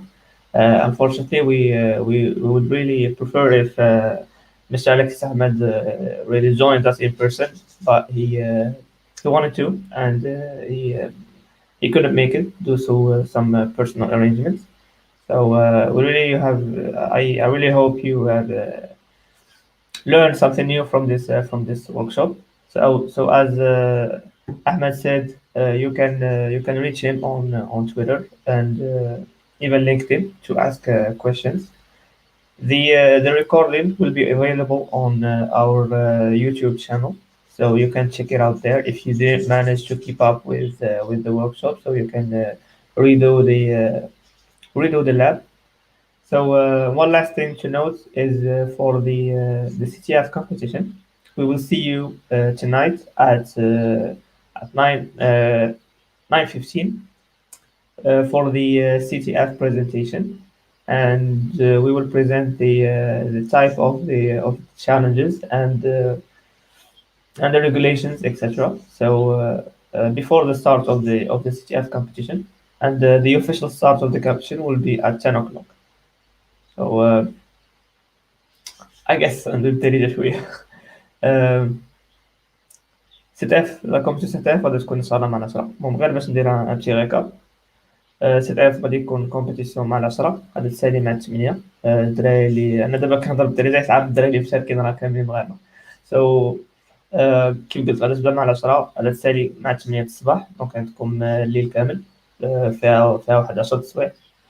دونك اللي ما منزلش يمشي يضرب شي نعسة دابا يوزد راسو. غادي نبداو واحد سميتو، نقدروا نديروا صراحه، نقدروا ما نديروش لايف، نقدروا نديروا غير اون غيونيون على حساب حنايا شنو غادي نقول لكم. عندنا لي زيميل ديالكم وكلشي. دونك بغينا نشرحوا لكم لو ريغلومون لي تشالنج اللي كاينين. اي on va annoncer le début de la compétition وصافي. نتمنوا لكم بون شونس. يلا صافي، هذا ساماك لا فان ديال لا دوزيام جورني ديال MCSC. الله يعاونكم كاملين اي بون شونس في لي CTF.